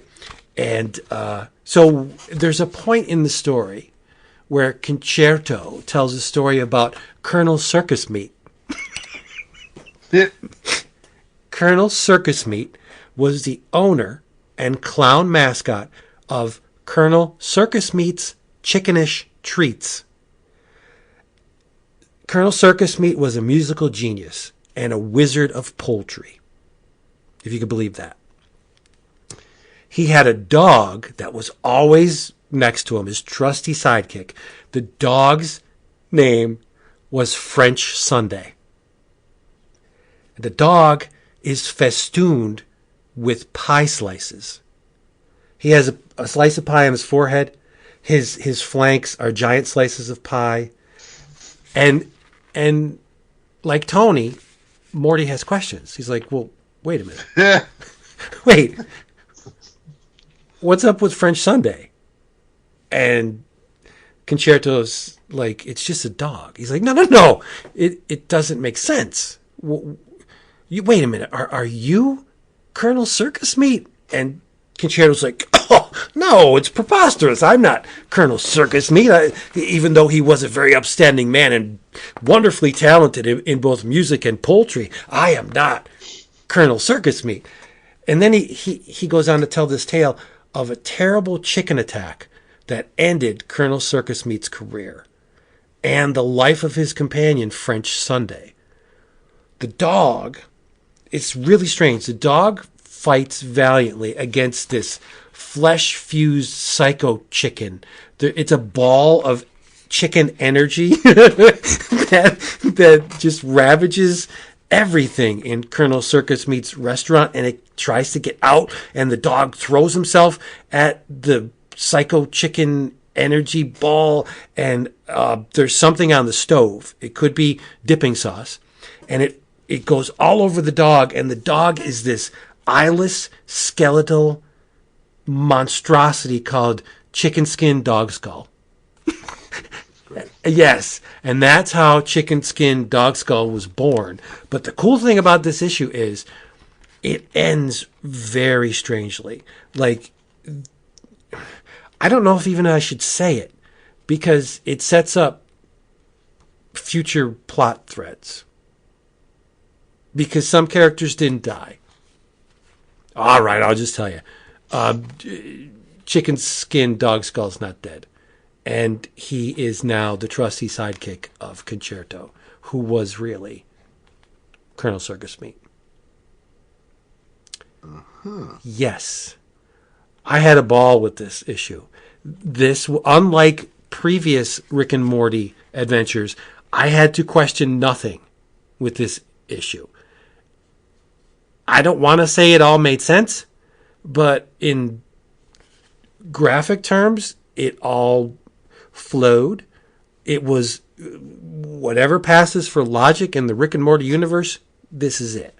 Right? There was no weirdness that I had to ask Dap, like, what is, I don't, this just, it was fast, extra-sized, wonderful. There's much chicken mayhem. Like, there's chickens plucking people's eyeballs out, ripping them apart. There's blood. Like, it's a violent issue. It's crazy. and then the chickens mold. But there's a giant musical mech. He's an intonational instrument, and Concerto calls Rick and Morty tone deaf brutes. It's all musical based. Like, it's so stupid and funny at the same time. Get it? I mean, if you're like me and you're like a Rick and Morty noob, I think you'll appreciate this issue because it's very, very straightforward, while being challenging and pleasing at the same time. If you're a fan of music, who isn't? Right. This one will make you giggle because there's a lot of stupidity in it. Very much stupidity. But it is Rick and Morty, so I think the stupidity's a given. Well, definitely the silliness, but yeah. Yeah, love it. That's great. I'm glad you dug it. I can't... Whenever Oni puts out a Rick and Morty, I buy it. Yeah, I noticed. Why I not? love it. Why not? It's one of those... It actually... I mean, yes, if... I believe anybody reading the comic is a fan of the show, but it is one of those properties that does translate well to comics, because you hear, if you're a fan of the show, you hear the voices, you know exactly how everybody acts, behaves, so you're not just reading it static on a page and you're like, I don't get it, these jokes are stupid. Providing you bring that knowledge of the show along with you, the Oni books do a really good job of making the cartoon easy to consume on a comic book. Yeah, well, when I told you, when I read Rick's dialogue balloons, I hear Tony. But I initially thought, why is Rick repeating himself like over and over? And I get it now. Yeah. And I almost did a Rick there. I need it because in an average dialogue balloon, like what do you mean, Morty? Like what? And if he didn't do that, it wouldn't ring true. Right. Exactly. So normally I would be nonplussed and be like, oh my God, I'm trying to trudge through this dialogue, but it's very faithful to the character. 100%. Look over there, and like he burps, and then he'll just keep saying and I love it.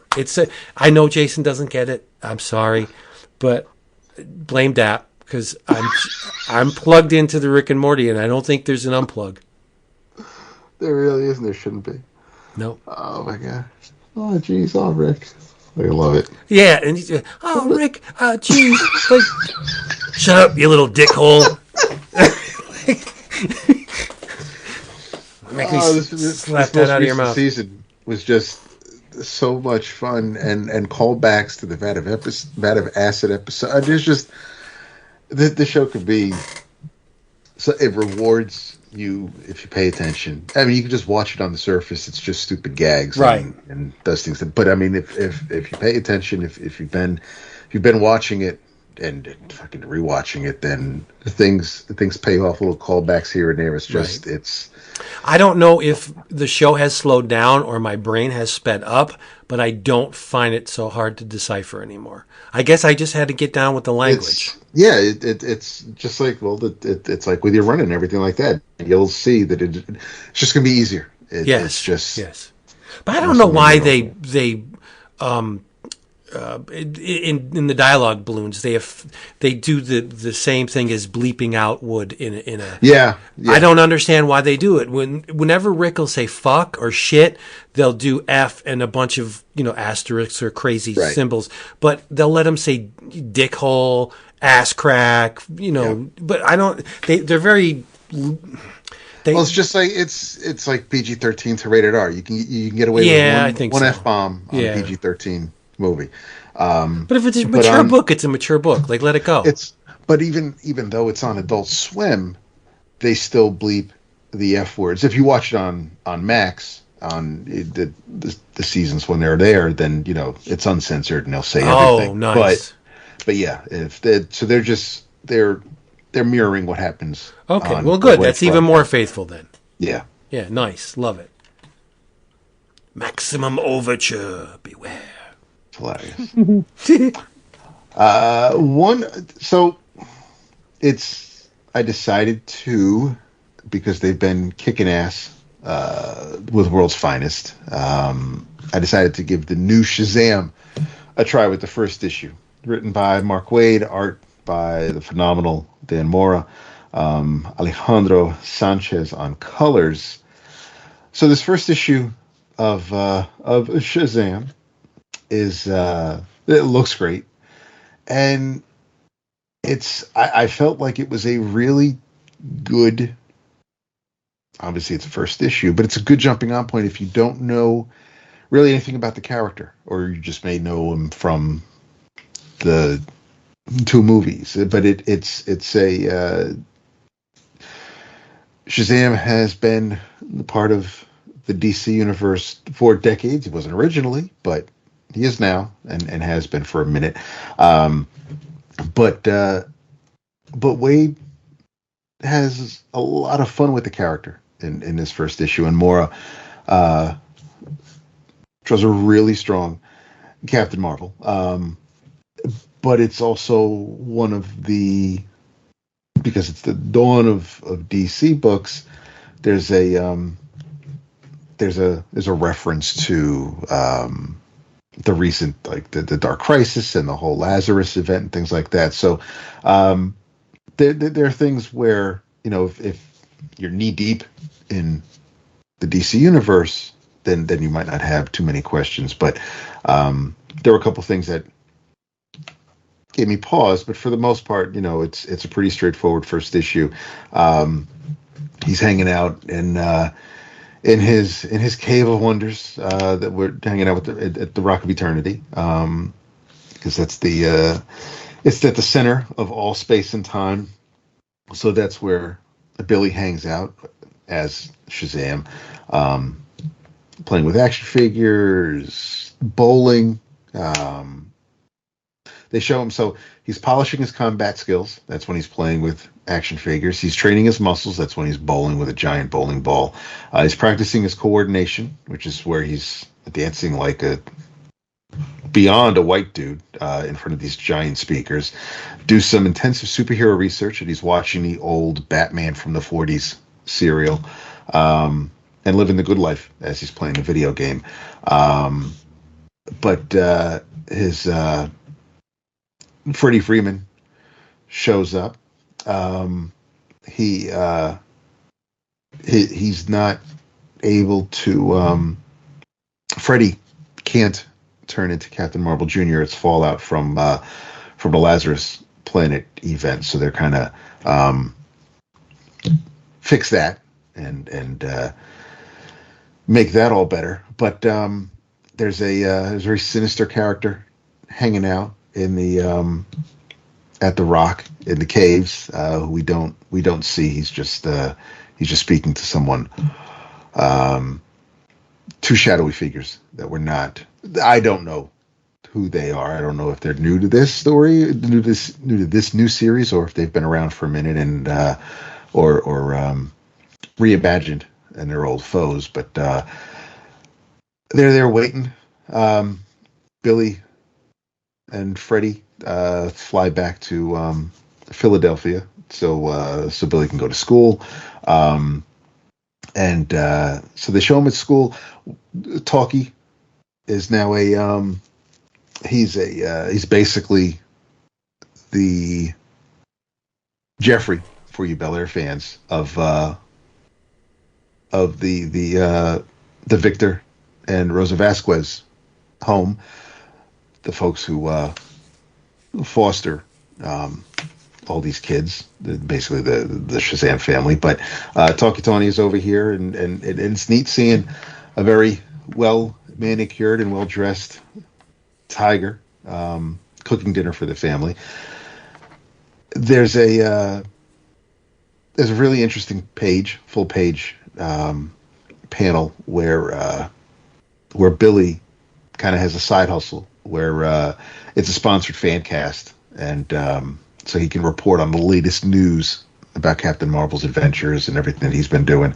Then we're seeing some social media comments here and there sprinkled throughout, but something's happening in California where an earthquake hits SoCal.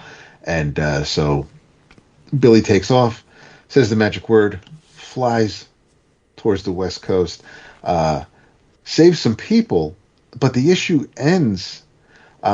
He's on camera. He's saving everybody. There's no fatalities. The reporter's there asking, we're broadcasting this story globally. You got a few words for our millions of viewers?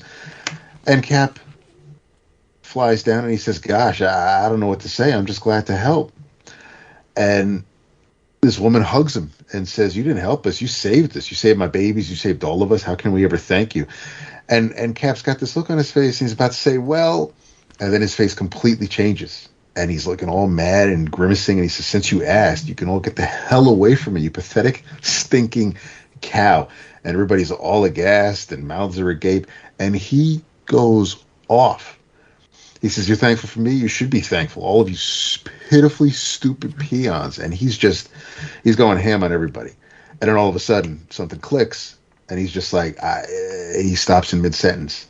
And he's like, he has no idea what the hell just happened. No idea. No idea.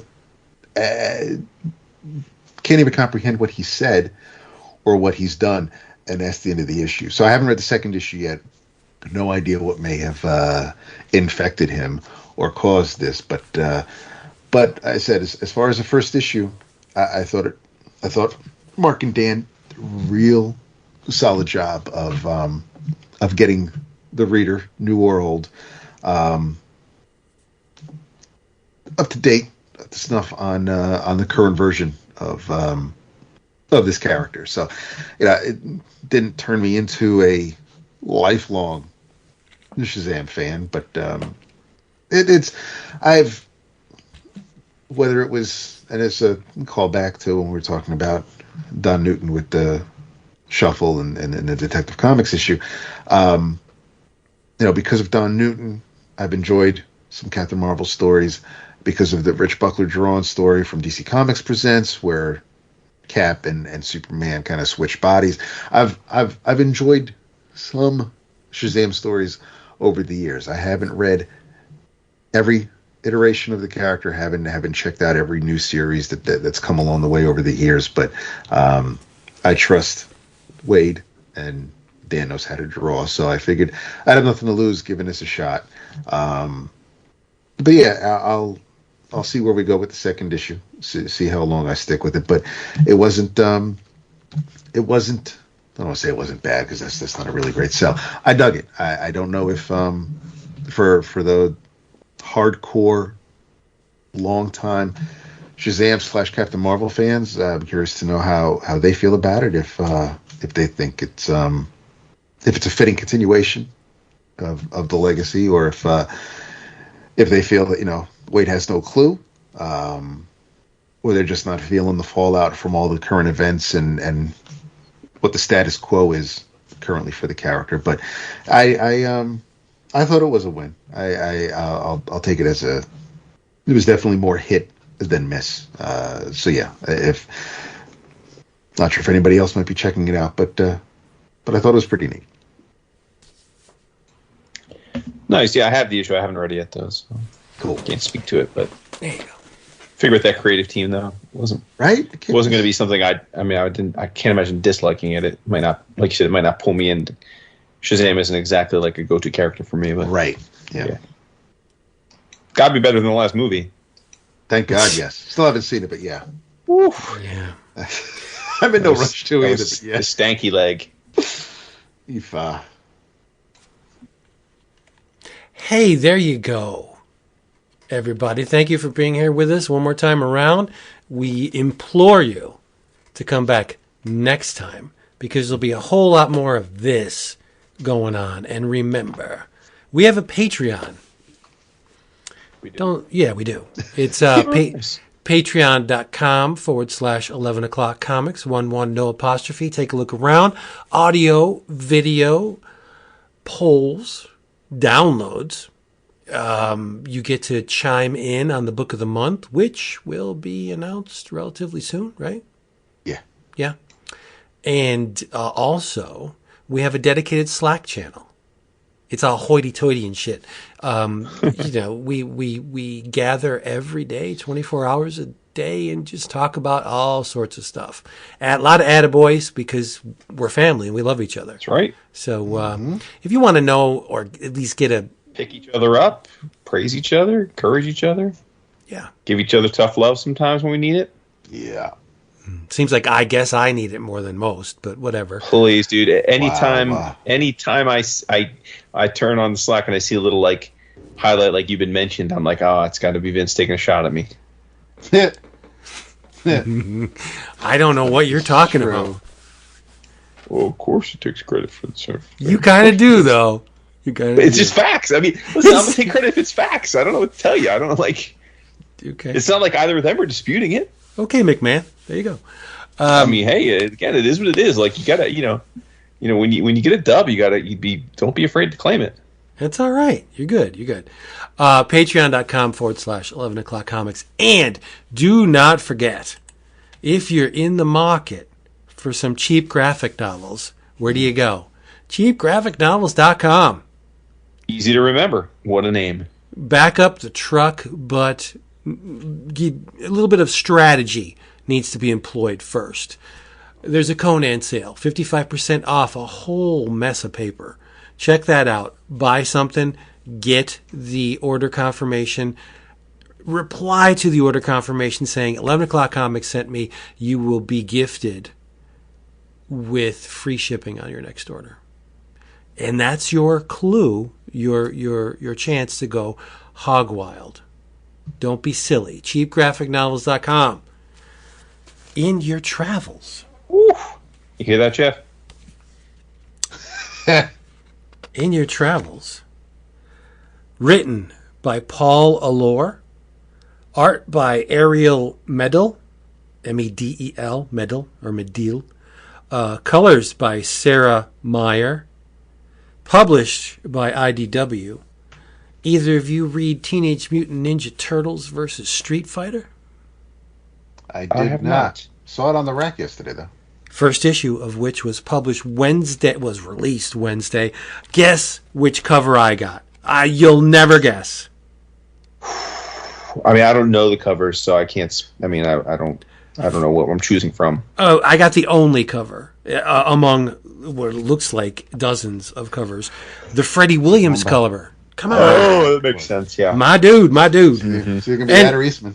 Anyway, this is just the tip of the iceberg. It's a mere introduction to what is going to transpire within this series. There is a fighting tournament in Atlantic City. And wouldn't you know it, the Turtles are there, as are the Street Fighter people. And the issue opens with Raph and Guile going mano a mano. Who do you think the big bads are? Now, if you were writing a Teenage Mutant Ninja Turtles Street Fighter miniseries, who would you make the bad guys? Oh, M. Bison Yes. and Shredder. And Shredder. Nope. At least not now. Max Stockman? Baxter Stockman. It's interesting. M. Bison and Baxter Stockman are observing from behind the scenes. They got their little video wall, and for some reason they stop the Raph Guile fight. They want Bison wants Raph out of the fight. It's like, okay. Then Mikey gets to throw down with Chun-Li, and he pulls his punches, much like Superman did with Spider-Man. And she gets him in a scissors around his neck. As any man on this friggin' planet would want Chun-Li to get them, around the neck with their legs. And there's a little bit of a romantic attraction going on between Mikey and Chun-Li. It's very cute. I don't know what's going on here, but there seems to be a plan. Behind the scenes, I don't know. It has yet to play out. But most of the gang is here. Ken, Chun-Li, the Turtles. It's all going to probably amount to some wonderful fisticuffs, and it is drawn beautifully. I don't know what more you would need. But if you do, I think you're listening to the wrong show. Yeah. Chun-Li just, knocks the hell out of Mikey. It's a bit difficult to read, but I think he's enjoying it, I think. Because, she's got her legs around your neck. I think you're doing all right. Mm-hmm. Yep. Teenage Mutant Ninja Turtles versus Street Fighter #1. Go get it. Well done. Yeah. So just all about the mainstream tonight. Another first issue came out yesterday by a well-known name, however, new to comic book writing. Steelworks #1, written by Michael Dorn, a.k.a. Worf, and the voice of Steel in the animated features. Art by Sami Basri and Andrew Dahlhaus on the colors. It's part of the Superman family of titles, post-War World with Clark, Cal, and Kara, and Connor and John, and all the others. The two refugees from War World, and the Superman of China. And so this first issue, which is, I thought, really done well.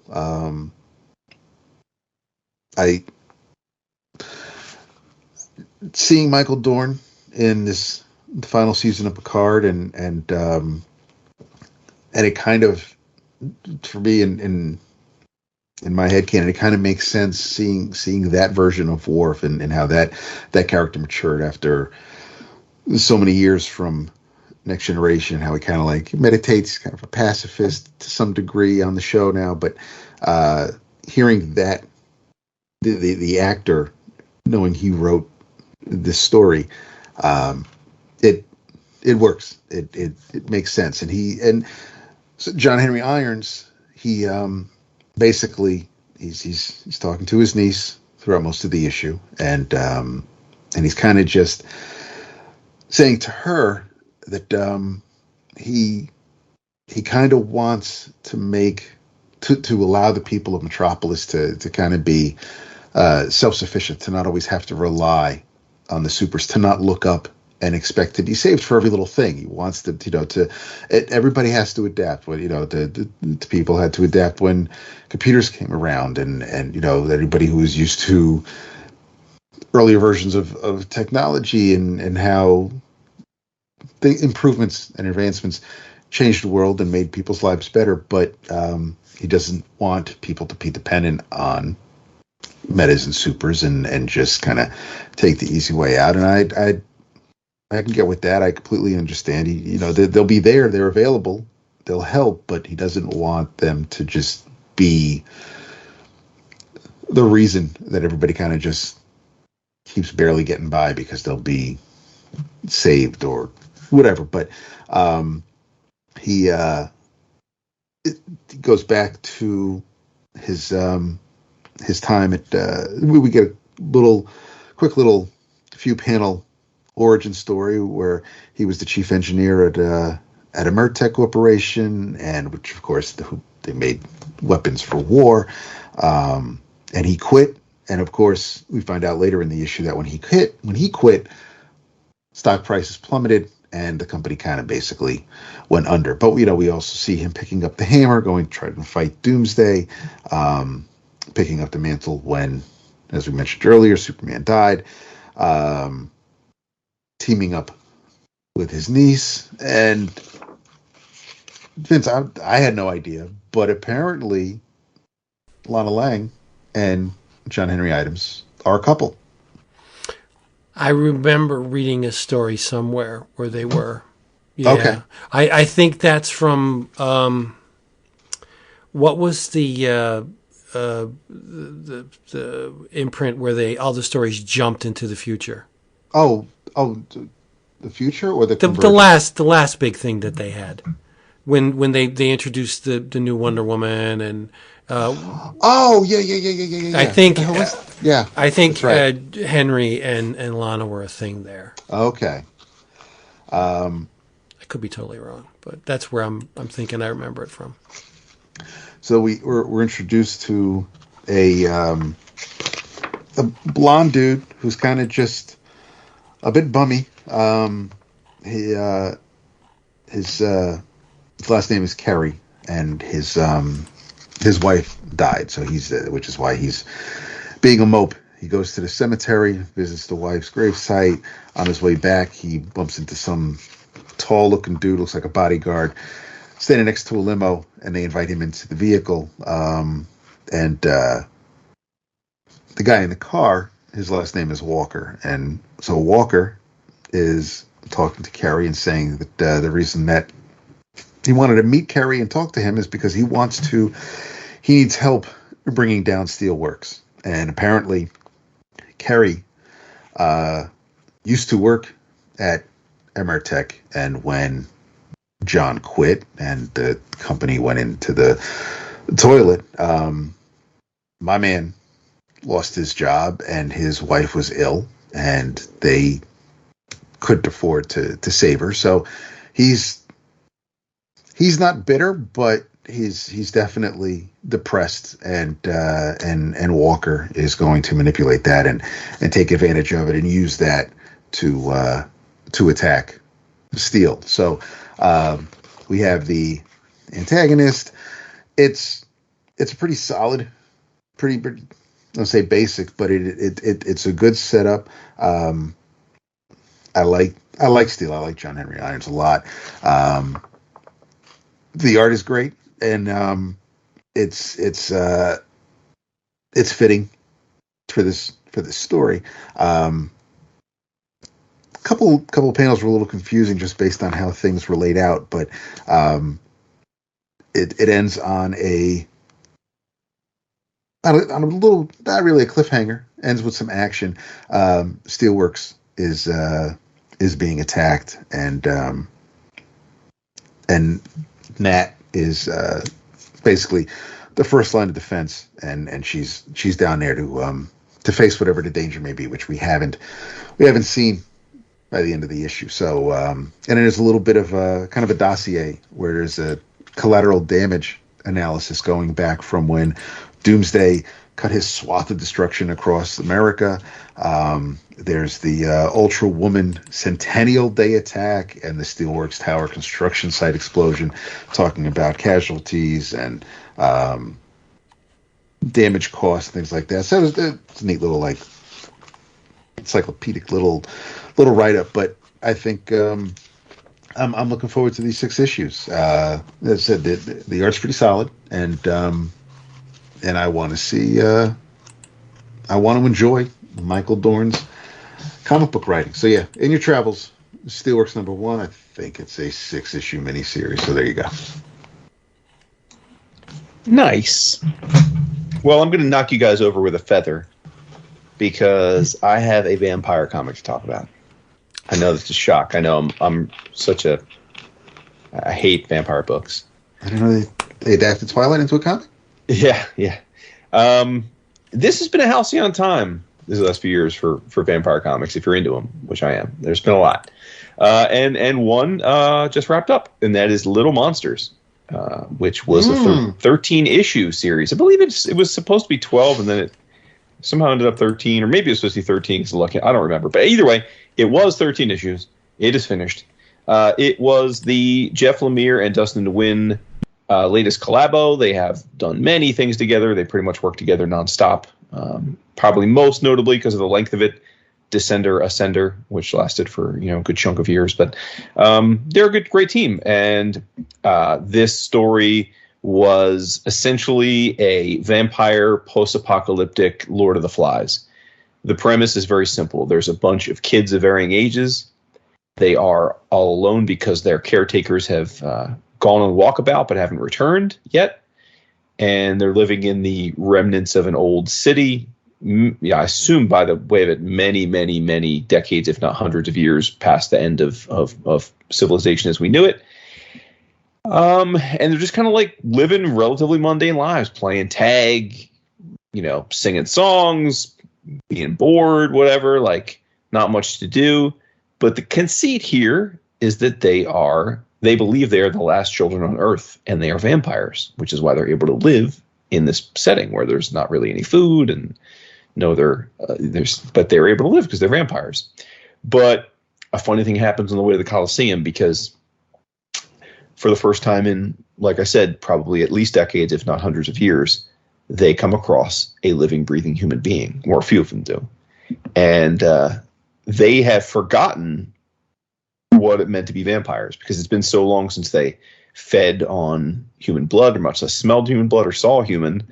They forgot about the bloodlust. And so, as you might think, the kids that come across this human get consumed by the bloodlust and ravage the human. And they're like, holy shit. And they feel alive again. And they're like, this is incredible.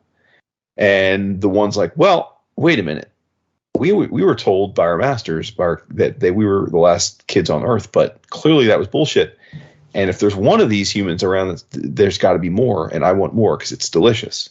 So they go trying to find wherever this person came from. Now, that's like half the kids. The other half of the kids are much chiller and much more kind of in themselves and the Zen-like existence that they have, and they don't have any interest in killing humans, and they don't want their friends to get caught up in that. And it creates this relatively, like I said, Lord of the Flies-like situation of half the kids want to do it one way, the other half want to do it the other way, and they come to very much blows over it about what's right to do and whether they should do it. And it was really well done. I love Dustin's work. I think he's very good with particularly drawing children. I mean, that's been a big part of his career. I think by design he takes on a lot of projects that fit that aesthetic, because he seems to be very good at it. And certainly that was a big part of Ascender Descender, and he did the Robin book recently with Jeff. So it's just something he's good at. But this was great. Again, I think that I love the idea of collaborative partners who appreciate each other working together, but doing different things. They did I think that was like 5 or 6 issues with the Robin story, and then they did this, which is 13 issues, and obviously they did a 50-issue run before that. So I like that they just take on projects that fit of different lengths to fit what they want to do, and I can't wait to see what they do next. Well, look at you. Reading a Jeff Lemire book. Who would have thunk it? It's shocking. Yeah, and a vampire book. I know. Yeah. A Jeff Lemire vampire book is sort of, it's right up my alley. Crazy shit. Be more on brand. Seriously. Trailblazing. You got a sweater vest? Hey, everybody. Thank you for listening to this. We're glad you're here. Please come back next time. We'll have a beverage, a sandwich, maybe some whatever. You order it in advance and we'll have it for you. In the meantime, go buy some comics. And cheap graphic novels. Hug your loved ones. Kiss your dogs. Go for a walk. And say goodnight.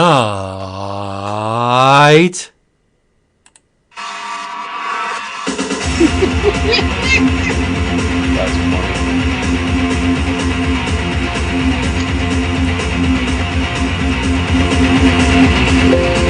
David.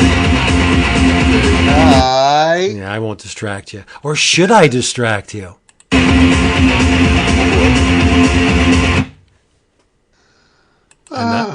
I'm not a jerk. At least I'll try not to be. Hey. I don't know. I just lost all track of place and time. Must have been Maximum Overture. Yep. So what'd you think, Jason? Was he on the mark or was he not? Completely on point. Wow. Okay. Yeah. We'll go with it. We're out of here. We love you so we love you so much. Just come back next time. Tell them that you love them. Yeah, for sure. I'm really feeling it this week. I love you guys a lot. Who are you talking to? Them or us? Them. Where are you pointing your slime nozzle? At them. They're my all my slime. Yeah. They're my slime. I'll slime them if you got them. Isn't it a Dungeon Quest game that has the slimes? The little dollop-looking It's Dungeon Quest? I think it was Dungeon Quest. Yeah. Pretty Cool. sure. That's it for that one.